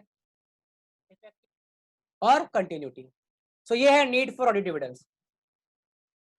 आइटम एग्जिस्ट करता है कि नहीं करता है, राइट्स एंड ऑब्लिगेशंस किसके कितने हैं, ऑकरेंस क्या है, वैल्यूएशन कैसा है, मेजरमेंट कैसा है, और इनमें प्रेजेंटेशन एंड डिस्क्लोजर्स के लिए. फर्दर ऑडिट एविडेंसेस की रिलायबिलिटी डिपेंड करती है उनका सोर्स क्या है, उनका इंटरनल सोर्स है या एक्सटर्नल सोर्स है. इंटरनल सोर्स मतलब ऐसे ऑडिट एविडेंसेस जो ऑर्गेनाइजेशन के इंटरनल कंट्रोल से, इंटरनल सोर्स से जनरेट किए गए हैं, जो ऑर्गेनाइजेशन के इंटरनल पॉइंट्स हैं. एक्सटर्नल सोर्सेस मतलब जो आपने आउटसाइड सोर्सेस से कलेक्ट किए, जैसे ऑर्गेनाइजेशन के अपना बैंक अकाउंट, खुद के बुक्स ऑफ अकाउंट में जो बैंक लेजर है या बैंक बुक की एंट्री जो की है, वो ऑर्गेनाइजेशन का इंटरनल सोर्स हो गया. और दूसरा एक्सटर्नल सोर्स मतलब क्या, उसी पर्टिकुलर ऑर्गेनाइजेशन का जिस बैंक में बैंक अकाउंट है उस बैंक से बैंक के बुक्स ऑफ अकाउंट का बैंक स्टेटमेंट लेकर आया या बैंक कंफर्मेशन लेकर आया, ये हो गया एक्सटर्नल सोर्स. तो क्या लगता है which evidence is reliable, internal और external? Definitely external evidences are more reliable compared to internal evidences. So reliability depends on various factors. External evidence जो थर्ड पार्टी से रिसीव किए जाते हैं are generally more reliable than internal evidence. internal evidence is more reliable when internal control is satisfactory or adequate. अगर internal control अच्छा है तो हम इंटरनल एविडेंसेस के ऊपर भी ज्यादा रिलाई कर सकते हैं. Evidence in the form of documents and written representation is generally more reliable than oral representations. अगर राइटिंग में दिया गया तो उसका एक प्रूफ है, ज्यादा रिलायबल है ओरल कंफर्मेशन की जगह पर. Evidence obtain bye auditor himself reliable then obtain through the entity. जो ऑडिटर खुद होकर ऑब्टेन करता है ज्यादा रिलायबल होता है. एंटिटी के थ्रू ऑब्टेन किया तो चांस हो सकता है कि एंटिटी उसमें कुछ अल्टरेशंस या चेंजेस करके आपको एविडेंसेस दे. क्लियर है? आपको पूछा जा सकता है कि ऑडिट एविडेंसेस की रिलायबिलिटी कौन से फैक्टर्स के ऊपर डिपेंड करती है. चलिए ऑडिट एविडेंस को ही कंटिन्यू करते हुए देखते हैं हम कि ऑडिट एविडेंस की प्रोसीजर क्या क्या हो सकती है. What is procedure to obtain audit evidence? Sir हम ऑडिट डिविडेंड्स को किस तरीके से ऑब्टेन कर सकते हैं?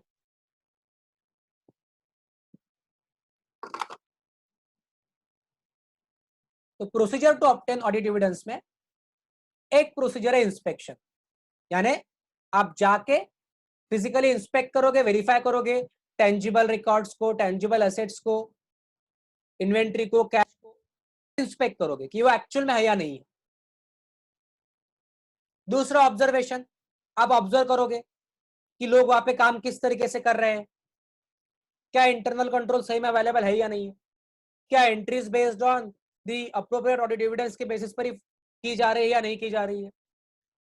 तीसरा, आप लोग लोगे एक्सटर्नल कंफर्मेशन, थर्ड पार्टी से कंफर्मेशन लोगे कि ये जो बुक बैलेंसेस दिए गए, चाहे वो डेटर के हो, चाहे वो क्रेडिटर के हो, चाहे वो लोन दिया हो या लोन लिया हो, चाहे वो कैश के हो या बैलेंसेस के हो, आप थर्ड पार्टी से कंफर्मेशन लोगे कि जो एंटिटी बता रही है उतना ही बैलेंस वहां पर है या नहीं है।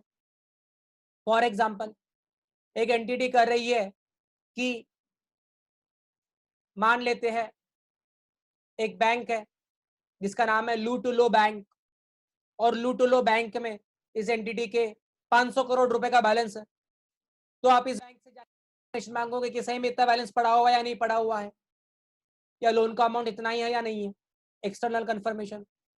देन आप रिकैलकुलेट करोगे जो भी डेटा या जो भी नंबर्स आपको बैलेंस शीट में दिख रहे हैं या जो भी मेथड आप फॉलो कर रहे हो, आप उसको रिकैलकुलेट करोगे ताकि आपको अरिथमेटिकल एक्यूरेसी मिले।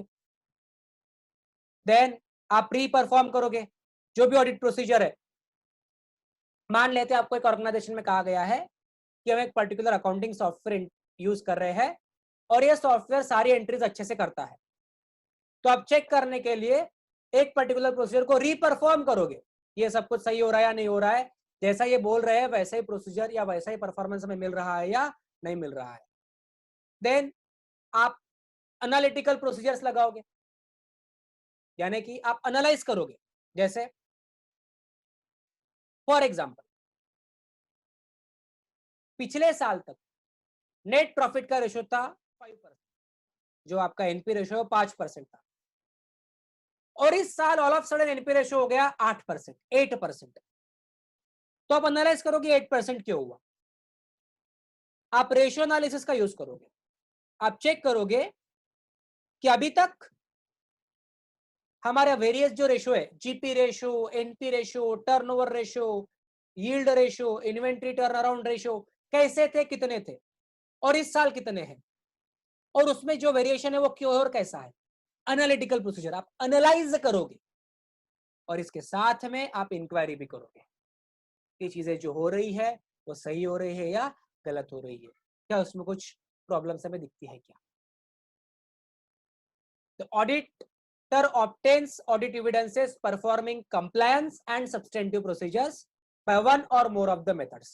कंप्लायंस करने के लिए कुछ मेथड और सब्सटेंटिव डिटेल में जाने के लिए कुछ मेथड। इंस्पेक्शन, जिसमें आप जाके फिजिकली इंस्पेक्ट करते हो। ऑब्जर्वेशन, आप बैठ के ऑब्जर्व करते हो प्रोसेस को, कंट्रोल को, सिस्टम को। एक्सटर्नल कंफर्मेशन, आप थर्ड पार्टी से कंफर्मेशन लेते हो। रिकैलकुलेशन, आप वही चीजें रिकैलकुलेट करते हो अरिथमेटिकल एक्यूरेसी चेक करने के लिए। रीपरफॉर्मेंस, आप उसे रीपरफॉर्म करते हो। देन एनालिटिकल प्रोसीजर, आप रेशियो एनालिसिस के थ्रू या अदर प्रोसेस के थ्रू उसको एनालाइज करते हो, और एट द सेम टाइम आप इंक्वायरी भी करते हो। क्लियर है ऑडिट एविडेंस। आगे बढ़ते हुए ऑडिट एविडेंस को ही कंटिन्यू करते हुए, this is a procedure to obtain audit evidence. सबसे पहले आप रिस्क का असेसमेंट करोगे कि रिस्क कितना है। 0 to 1 में हमने कहा था ऑडिट की रिस्क पढ़ी थी हमने, दैट 0 to 1 के बीच में हो सकती है। तो आप देखोगे रिस्क कितनी है, 0 है कुछ भी नहीं, 1 है बहुत कुछ है, certainly there is a risk. तो आप रिस्क असेसमेंट करोगे, देखोगे कि रिस्क मिनिमम है, मॉडरेट है या हाई है, क्योंकि आपके रिस्क के हिसाब से आपके एविडेंस की क्वांटिटी, आपके एविडेंस की क्वालिटी, आपके एविडेंस का नेचर सब कुछ डिपेंड करेगा। साथ में आप based on that risk assessment के बेसिस पर अपनी अदर ऑडिट प्रोसीजर्स को अप्लाई करोगे, जिसमें आता है टेस्ट ऑफ कंट्रोल्स, जहां आप ये चेक करोगे कि कंट्रोल कैसे है, कितने हैं, क्या वो एडिक्वेट है, क्या वो एक्चुअल में वर्क कर रहे हैं कि नहीं कर रहे हैं? टेस्ट ऑफ कंट्रोल, कंट्रोल है या नहीं है, कंट्रोल है तो कितने हैं, वो कैसे है, वो कितने रिलायबल है, क्या वो एक्चुअल में वर्क कर रहे हैं कि नहीं कर रहे हैं? आप एक्चुअल में परफॉर्म करके देखोगे टेस्ट कंट्रोल्स को, उनको ऑब्जर्व करोगे। देन सब्सटेंटिव प्रोसीजर, जो कि आता है डिटेल्ड प्रोसीजर। उसमें एक आता है एनालिटिकल प्रोसीजर, जो हमने अभी पढ़ा, आप एनालाइज करोगे सब कुछ। और एक आता है टेस्ट ऑफ डिटेल्स, जिसमें आप डिटेल में टेस्ट ऑफ ट्रांजैक्शंस करोगे, जिसमें आता है vouching. Test of balance sheet करोगे या बैलेंसेस करोगे, जिसमें आता है वेरिफिकेशन। वाउचिंग में आप वाउच करोगे, वाउच करोगे, purchase vouching, sales vouching, expenses vouching, income vouching, अलग अलग तरीके से। और बैलेंसेस का वेरिफिकेशन करोगे कि जो बैलेंसेस बैलेंस शीट पे दिखा रहे हैं असेट्स या लायबिलिटीज के या करंट असेट्स के या टेंजिबल असेट्स के या इंटेंजिबल असेट्स के, क्या वो उतने ही है या नहीं है, with the help of your external confirmation, with the help of your inspection, physical verification, with the help of your surprise checks, or with any other method. ये ऑडिट एविडेंस का प्रोसीजर, आप लोग देख लीजिए एक बार।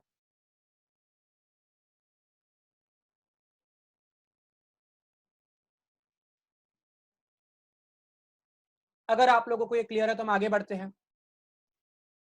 तो फर्दर आगे बढ़ते हुए हम लोगों को अभी मूव कर रहे हैं ऑडिट रिपोर्ट की तरफ, a typical and point of audit. Sir audit report क्या होता है, ऑडिट रिपोर्ट के कंटेंट्स क्या क्या होते हैं? तो बेसिक एलिमेंट्स और contents of the auditor reports are, क्या कंटेंट होते हैं? सबसे पहले टाइटल, जहां पे आप टाइटल में स्पेसिफिकली लिखोगे that it is an auditors report और एन इंडिपेंडेंट ऑडिटर्स रिपोर्ट और स्टैट्यूटरी ऑडिटर्स रिपोर्ट और इंटरनल ऑडिटर्स रिपोर्ट, जो भी आप ऑडिट कर रहे हो आप उसका मेंशन करोगे, मतलब ऑडिटर्स रिपोर्ट ये लिखना जरूरी है। फिर अगर आप इंटरनल ऑडिटर हो तो internal auditors report, statutory auditor हो तो statutory auditors report, information system auditor हो तो आप लिखोगे कि ये इंफॉर्मेशन सिस्टम ऑडिटर की रिपोर्ट है। तो टाइटल देना जरूरी है ताकि आप अपने रिपोर्ट को डिफरेंशिएट कर पाओ बाकी रिपोर्ट से, जैसे डायरेक्टर्स रिपोर्ट से डिफरेंशिएट कर पाओ, मैनेजमेंट रिपोर्ट से डिफरेंशिएट कर पाओ। तो सबसे पहला पॉइंट आएगा आपका टाइटल, जहां पे आप लिखोगे कि ये ऑडिटर्स रिपोर्ट है। दूसरा आप एड्रेसी, आप रिपोर्ट एड्रेस कर रहे हो। जनरली रिपोर्ट एड्रेस की जाती है आपके अपॉइंटिंग अथॉरिटी को, जैसे अगर कंपनी है तो आप लिखोगे to the shareholders of so and so company limited.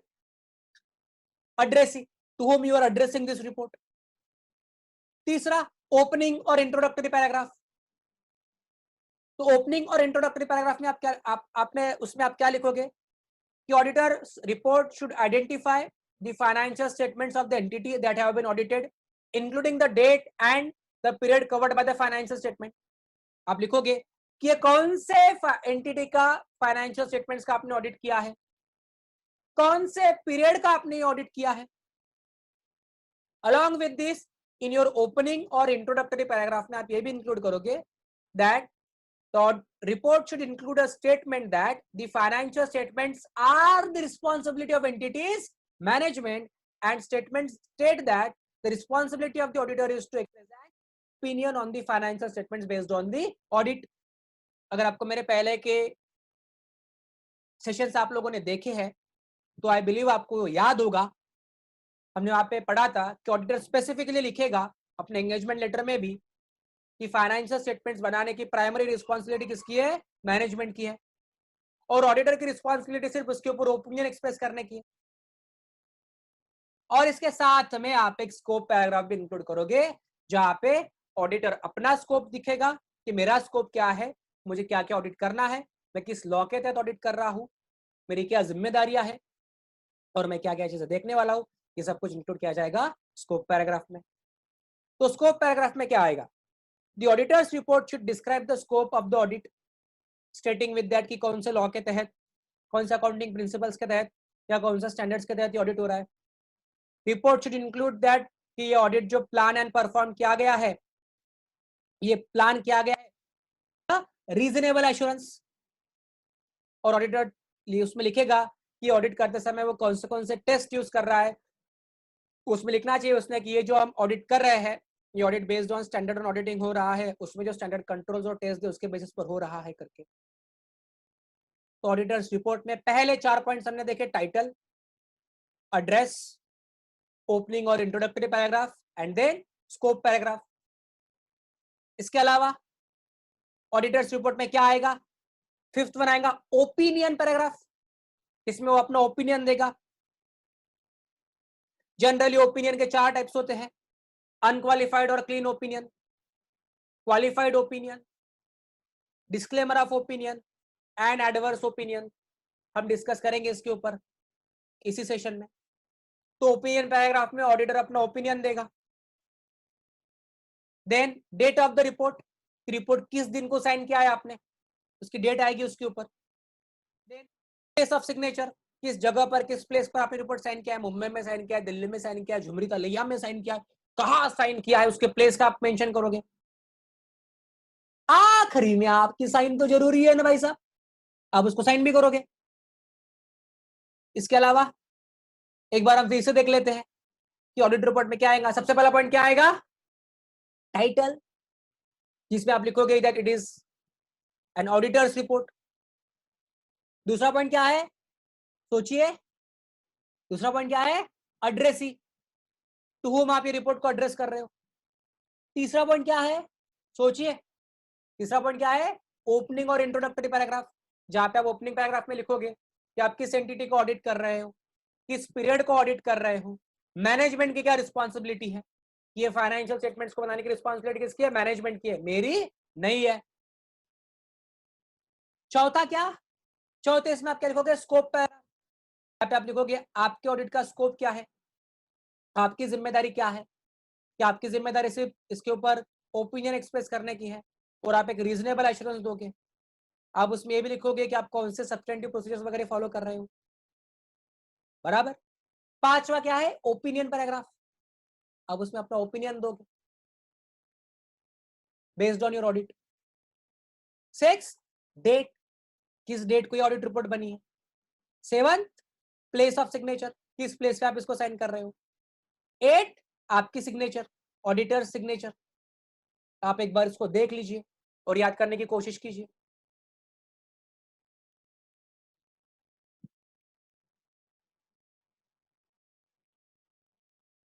तो क्या क्या आता है ऑडिटर्स रिपोर्ट में, सबसे पहले title, then address, then opening और इंट्रोडक्टरी पैराग्राफ, देन आपका opinion paragraph, date of the report, place of the signature and इनमें आपकी सिग्नेचर। एग्जाम में पूछ सकते हैं, write short note on audit report, या what are contents of audit report, या आपको ये भी पूछ सकते हैं ड्राफ्ट ऑडिट रिपोर्ट किसी एक एंटिटी का। तो ड्राफ्ट में आपको ये पॉइंटर्स ये पैराग्राफ को इंक्लूड करने हैं। क्लियर है, आगे बढ़ते हुए। अब सर ऑडिट रिपोर्ट तो हो गया, आपने कहा था कि अलग अलग टाइप के ऑडिट ओपिनियंस होते हैं, 4 ओपिनियन कहे थे हमने, कौन से 4 कहे थे, क्या आपको याद है। Unqualified opinion, qualified opinion, adverse opinion and disclaimer of opinion. क्या है देखते हैं। सबसे पहला है अनक्वालिफाइड ओपिनियन, इसी ओपिनियन आता है clean opinion.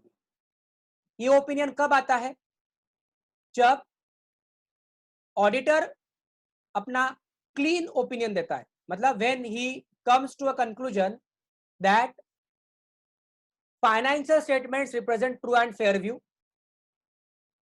or there is not any significant error, misstatements or whatsoever. Auditor has no material reservation on the financial statement, that financial statements represent true and fair view, इसको हम कहते हैं unqualified opinion। इसी का दूसरा नाम है clean और unqualified report। Auditor concludes that the financial statements give a true and fair view in accordance with the financial reporting framework used for the preparation and the presentation of the financial statements, and auditor gives a clean or unqualified report when he does not have any significant reservation in respect of matters contained in the financial statement। ये हो गया unqualified, जो हर entity चाहेगी। दूसरा qualified opinion और qualified report. Qualified क्या है? Qualified opinion में क्या होता है? इन प्रिंसिपल ऑडिटर ये मानता है कि financial statements represent true and fair view, सब कुछ सही है, कुछ गड़बड़ नहीं है, but he has some reservations, इसके वजह से वो अनक्वालिफाइड ओपिनियन नहीं दे सकता। जैसे मान लेते हैं कि financial statements according to the prudent accounting practices, prudent accounting principles according to respective law और रूल्स और रेगुलेशन बने हैं, तो ऑडिटर को प्रॉब्लम नहीं है। बट कोई एक पॉइंट में प्रॉब्लम है, जैसे फॉर एग्जांपल ऑडिटर के हिसाब से डेप्रिसिएशन जो चार्ज करना चाहिए था वो 10% से चार्ज करना चाहिए था, 10% से चार्ज करना चाहिए था डेप्रिसिएशन 10% से, लेकिन ने डेप्रिसिएशन चार्ज किया सिर्फ 5% से, और एंटिटी का कहना है कि हमारे हिसाब से based on life and usage of the asset 5% depreciation rate is sufficient. और अब क्या होगा? अब सर इन प्रिंसिपल तो सब कुछ सही है, बट एक डेप्रिसिएशन के रेट के ऊपर ऑडिटर को रिजर्वेशन है, इसलिए मैं अनक्वालिफाइड नहीं दे सकता। बट ये रिजर्वेशन इतना बड़ा भी नहीं है कि मैं एडवर्स ओपिनियन दूं या डिस्क्लेमर ऑफ ओपिनियन दूं, तो ऑडिटर क्या कहेगा? क्वालिफाइड ओपिनियन देगा। वो अपने रिपोर्ट में लिखेगा कि financial statement represents true and fair view subject two point number 1, point number 2, point number 3, point number 4, point number 5 and so on. तो क्वालिफाइड ओपिनियन देते समय ऑडिटर को ये लिखना पड़ेगा कि कौन से पॉइंट पर auditor is in disagreement with the auditee, उसका इंपैक्ट कितना है, मतलब जैसे फॉर एग्जांपल हमने कहा था डेप्रिसिएशन का, तो ऑडिटर के हिसाब से 10% का डेप्रिसिएशन चाहिए था और एंटिटी के हिसाब से 5% का डेप्रिसिएशन चाहिए था। तो मान लेते हैं एंटिटी ने चार्ज किया 5% का डेप्रिसिएशन, फॉर एग्जांपल 5% जो डेप्रिसिएशन था वो था ₹1,00,000, 1,00,000 था 5%। तो ऑडिटर को क्या करना पड़ेगा? ये देखना पड़ेगा कि मेरे हिसाब से 10% का डेप्रिसिएशन आना चाहिए, और 10% का डेप्रिसिएशन एक्स अमाउंट है, और इस 10% डेप्रिसिएशन अगर चार्ज करेंगे तो प्रॉफिट इतने रुपए से इतने अमाउंट से कम होगा, असेट की वैल्यू इतने अमाउंट से कम होगी। ये होता है क्वालिफाइड ओपिनियन। इसमें उसको मटेरियल इंपैक्ट भी देखने की जरूरत है, क्वांटिफाई करने की जरूरत है। अगर वो इंपैक्ट क्वांटिफाई नहीं कर पा रहा है तो उसको वैसा नोट देना पड़ेगा कि मैं इंपैक्ट क्वांटिफाई कर नहीं पा रहा। A qualified audit report is one where an auditor gives an opinion on the truth and fairness of the financial statements subject to certain reservations. The report should also give detailed reasons along with the quantitative impact on the qualifications on the financial statements. An unqualified opinion cannot be expressed, or the effect of any disagreement with the management is not so material or pervasive as to require an adverse opinion, or the limitation on scope is not so material and pervasive as to require a disclaimer of opinion. Unqualified कोई problem नहीं, qualified वैसे तो सब ठीक है sir, but कुछ reservation है हमारे। आगे एडवर्स और नेगेटिव ओपिनियन। एडवर्स प्रॉब्लम है, ऑडिटर ये बोल रहा है financial statements true and fair view नहीं देते हैं, कुछ तो गड़बड़ है, बहुत बड़ी गड़बड़ है sir. True and fair view नहीं देते हैं तो उसको रीजन भी लिखने पड़ेंगे कि why he feels that financial statements are not giving true and fair. जैसे एडवर्स ओपिनियन कब आता है? When auditor does not agree with the affirmations made in the financial statement or financial report, the auditor states that the financial statements do not present a true and fair view of the state of affairs and working results of the organization. The auditor should state the reasons for issuing such a report. और इसके अलावा एक आखिरी में आता है disclaimer of opinion, जहां पे ऑडिटर डिस्क्लेम करता है, मतलब ये बोलता है कि मैं ओपिनियन दे ही नहीं सकता सर। क्यों? आप क्यों ओपिनियन नहीं दे सकते? जैसे फॉर एग्जांपल ऑडिटर को बुक्स ऑफ अकाउंट मिले ही नहीं, डेटा मिला ही नहीं, तो सर अब जब मुझे बुक्स ऑफ अकाउंट मिले ही नहीं, इंफॉर्मेशन नहीं मिला, तो मैं ओपिनियन कहां से दूं? तो I will say that I am unable to explain my opinion, I will disclaim from opinion. A disclaimer of opinion report is given when the auditor is unable to form an overall opinion about the matters in the financial statements. It may happen in a situation as A, when books of account of the company seized by the income tax authorities or any other authority, or when it is not possible for auditor to obtain certain information, or when scope of audit work is restricted. तो ये 4 opinion के types है. आप लोग एक बार read कीजिए इसको, फिर हम आगे बढ़े.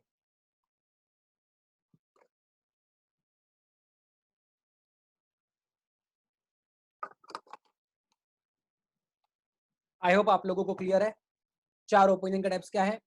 Unqualified opinion, qualified opinion, adverse negative opinion, disclaimer of opinion. Unqualified clean report that financial statements represent true and fair view, कोई पंगा नहीं है. Qualified रिपोर्ट और ओपिनियन, सर वैसे तो financial statements true and fair view देते हैं, but कुछ पॉइंट्स के ऊपर ऑडिटर को रिजर्वेशन है, ऑब्जेक्शन है. बट ये रिजर्वेशन उतने भी बड़े नहीं है कि मैं एडवर्स ओपिनियन, एडवर्स और negative report financial statements true and fair view नहीं देते हैं. और डिस्क्लेमर ऑफ ओपिनियन, जब ऑडिटर अपना ओपिनियन दे नहीं सकता. क्वालिफाइड एडवर्स और नेगेटिव और डिस्क्लेमर ऑफ ओपिनियन में ऑडिटर को उसका रीजन भी देना पड़ेगा, और अगर उसका जो इम्पैक्ट हो, इम्पैक्ट कैलकुलेट कर सकता है तो वो भी देना पड़ेगा in the case of qualified and adverse और नेगेटिव ओपिनियन. अनक्वालिफाइड में कोई प्रॉब्लम है नहीं. क्लियर है? अगर आपको अपना एजेंडा याद है तो मेरे ख्याल से हमारा लास्ट एजेंडा था ऑडिटर्स ओपिनियन, और उसके बाद हमारे पास में भी कुछ क्वेश्चंस एंड आंसर्स है. ये 8 क्वेश्चंस है फिलहाल जो आपको जिसके आंसर्स लिखने हैं डिस्क्रिप्टिव फॉर्मेट में, और उसकी राइटिंग प्रैक्टिस करनी है, क्योंकि पेपर थियरी है. Writing practice is must. Writing practice नहीं करोगे तो एग्जाम में लिख नहीं पाओगे. जो भी हमने अभी तक पढ़ा, जो भी डेटा मैंने या इंफॉर्मेशन मैंने आपके साथ में शेयर किया through this video, through my explanation, यही लैंग्वेज, यही आंसर्स आपको रिप्रोड्यूस करने हैं आपके एग्जाम. पहला सवाल, Pankaj and associates, a chartered accountant firm in Kolkata, has been appointed by XYZ Company Limited for conducting an audit. Draw an audit engagement letter that needs to be furnished by this XYZ Company Limited for effective this engagement. Audit engagement letter अगर आपको पता है तो आप लिख पाओगे.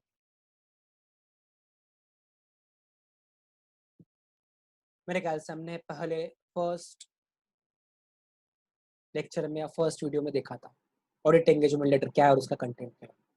तो उसका क्वेश्चन अभी क्यों आया? याद तो रखना है ना, सब कुछ लिखते आना चाहिए. कुछ इसमें ऐसे भी अनमोल रतन हो गए जो डायरेक्ट थर्ड वीडियो पे आए, तो जाओ जाके पहले पहला वीडियो देखो और आंसर लिखो. दूसरा, what do you mean by audit program? Audit program का मतलब क्या आप लोगों के हिसाब से? क्या आपको याद है? हमने ऑडिट प्रोग्राम लिखा था, क्या कंटेंट होना चाहिए उसके, क्या स्कोप होना चाहिए उसका, वो भी लिखा था. And discuss advantages accrued to the auditor by preparing the audit program. पढ़िए और पॉइंटर्स में लिखिए. Discuss disadvantages of audit programme and means to overcome such disadvantages and disadvantages भी देखे थे. आपको वो डिस्कस करना है, उसका कैसे आप उन डिसएडवांटेजेस को ओवरकम कर पाओगे आपको वो भी लिखना है. चौथा, critically examine that audit working papers are property of the auditor. critically examine करो. लो हमने पढ़ा था कि ऑडिट वर्किंग पेपर्स प्रॉपर्टी किसकी है. पढ़ा था कि नहीं पढ़ा था? लिखिए फिर आप जवाब. Distinguish between permanent and current audit file, पढ़ा था हमने, दोनों का डिफरेंस लिखना है आपको. Discuss the content of audit notebook, क्या कंटेंट होने चाहिए उसके आपको ये भी लिखना है. Discuss the content of audit notebook के बाद what do you mean by audit evidence? List down the need of audit evidence. Audit evidence का मतलब क्या है और उनकी नीड क्या है. Discuss basic elements of the auditors report. Basic elements last में हमने पढ़ा था, कुछ पॉइंटर्स, टाइटल पढ़ा था कि नहीं पढ़ा था, एड्रेसिंग, स्कोप, ओपिनियन वगैरह वगैरह वगैरह लिखना है आप लोगों को ये सब कुछ. फिर क्वेश्चंस में मैं आपको याद दिला दूं, हमें ऑब्जेक्टिव्स भी आते हैं. तो ये कुछ ट्रू और फॉल्स है जिनका जवाब आपको ट्रू और फॉल्स में लिखना है. पहला, N audit report is the end product of the auditing. True और फॉल्स आपको लिखना है. An audit engagement is the initial stage of audit during which the auditor notifies the client that he has accepted audit work. लिखना है true or false में. Third, an audit program is a detailed plan of auditing. Fourth, an audit notebook is bound book in which large variety of matters observed during the course of audits are recorded. Fifth, the audit notebook does not contain details about the name of the key managerial person. ये ले audit notebook के contents हमने पढ़े थे. लिख सकते हो आप. As per ICAI, auditor needs to retain the working papers for a period of 5 years. ऐसा 5 साल कि 7 साल कि कुछ और? ट्रू और फॉल्स में लिखिए। And audit work reflect the work done by the management. Management का वर्क बताता है कि ऑडिट का बताता है। 8 N audit report should have proper title. होना चाहिए कि नहीं होना चाहिए बताइए। कंटेंट ऑफ ऑडिट रिपोर्ट में पढ़ा था हमने। 9 an audit report the membership number of the chartered accountant is irrelevant. ऐसा क्या इररिलेवेंट है क्या? देखिए और बताइए। Is reporting in audit report should comply with the requirements as made by statute. True और फॉल्स बताइए। Then fill in the blanks. An audit report reflects the work done by dash. True or false क्या होगा तो ये भी लिख पाओगे। An audit program act as dash of audit procedures to be performed. The reliability of audit evidence depends on its source or क्या लिखना है। An audit report is the dash product of every audit. End product है, starting product है, कौन सा product है बताइए। Audit report reflects the real position of the dash of the company. Audit working papers are the records of the dash and execution of the engagement. Then audit notebook act as dash tool available as defense when the auditors in the event any changes is brought against him. Fill in the blank. साथ में match the pair, column A और column B को match करने की कोशिश करो। ऐसे 210 क्या है, ऑडिट नोटबुक क्या है, ऐसे 300 क्या है, ऑडिट प्रोग्राम क्या है, परमानेंट ऑडिट फाइल में क्या आएगा क्या नहीं आएगा, मैच करने की कोशिश करो। मैच करो, कोशिश नहीं करो ही, एग्जाम में लिखना है। आगे कुछ ऑब्जेक्टिव्स है, मल्टीपल चॉइस क्वेश्चंस 1 2 3 4 5 आप लोग पढ़िए और करेक्ट ऑप्शन को चूज कीजिए। देन कंटिन्यूइंग एमसीक्यू 6 7 8 9 देखिए और क्वेश्चंस के आंसर करने की कोशिश कीजिए। आई होप आप लोगों को क्लियर हुआ है इतना। आगे बढ़ते हुए हम लोग देखेंगे प्रीकैप। अगले लेक्चर में क्या प्रीकैप हम पढ़ेंगे? अगले लेक्चर में हम पढ़ेंगे internal check, internal control, internal auditing industry specific कुछ है तो। वैसे मैं आपको बता दूं सेकंड लेक्चर में, सेकंड वीडियो में हमने ऑलरेडी थर्ड पॉइंट कवर कर लिया है। So I will not touch much और discuss much about the third point. क्या इंटरनल ऑडिट होता है, क्या उसके एडवांटेजेस होते हैं, क्या उसकी प्रोसीजर होती है, क्या उसके डिफरेंसेस होते हैं, हमने सेकंड वीडियो में या सेकंड सेशन में देखा है। अब उसका हेल्प ले सकते। आई होप आप लोगों को जितना हमने अभी तक पढ़ा है उतना क्लियर हुआ है। मैं आप लोगों से फिर रिक्वेस्ट करता हूं कि आप लोग अपना ऑनेस्ट ओपिनियन, ऑनेस्ट व्यू मुझे 1 to 1 दीजिए कि आपको ये सेशन हेल्पफुल हो रहा है कि नहीं हो रहा है। इसके साथ में आप लोगों से एक और रिक्वेस्ट है कि ये जो अभी पैंडेमिक आया है इसके लिए आपके लेवल पर जितना हो सके, जहां हो सके वहां कंट्रीब्यूट कीजिए। सबसे पहला काम तो यही करना है, आपको घर के अंदर कन्फाइन रहना है ताकि आप भी सुरक्षित रहे और सब लोग सुरक्षित रहे। और आपके कंट्रोल में जितना होवे उतना सोसाइटी के लिए, समाज के लिए, इस देश के लिए, कुछ लोगों के लिए आपको कंट्रीब्यूट करने की कोशिश करनी है अपने अपने लेवल पर, अपने अपने खुद के कैपेसिटी के हिसाब से। हम मिलेंगे अगले सेशन में ऑडिट के साथ। Thank you.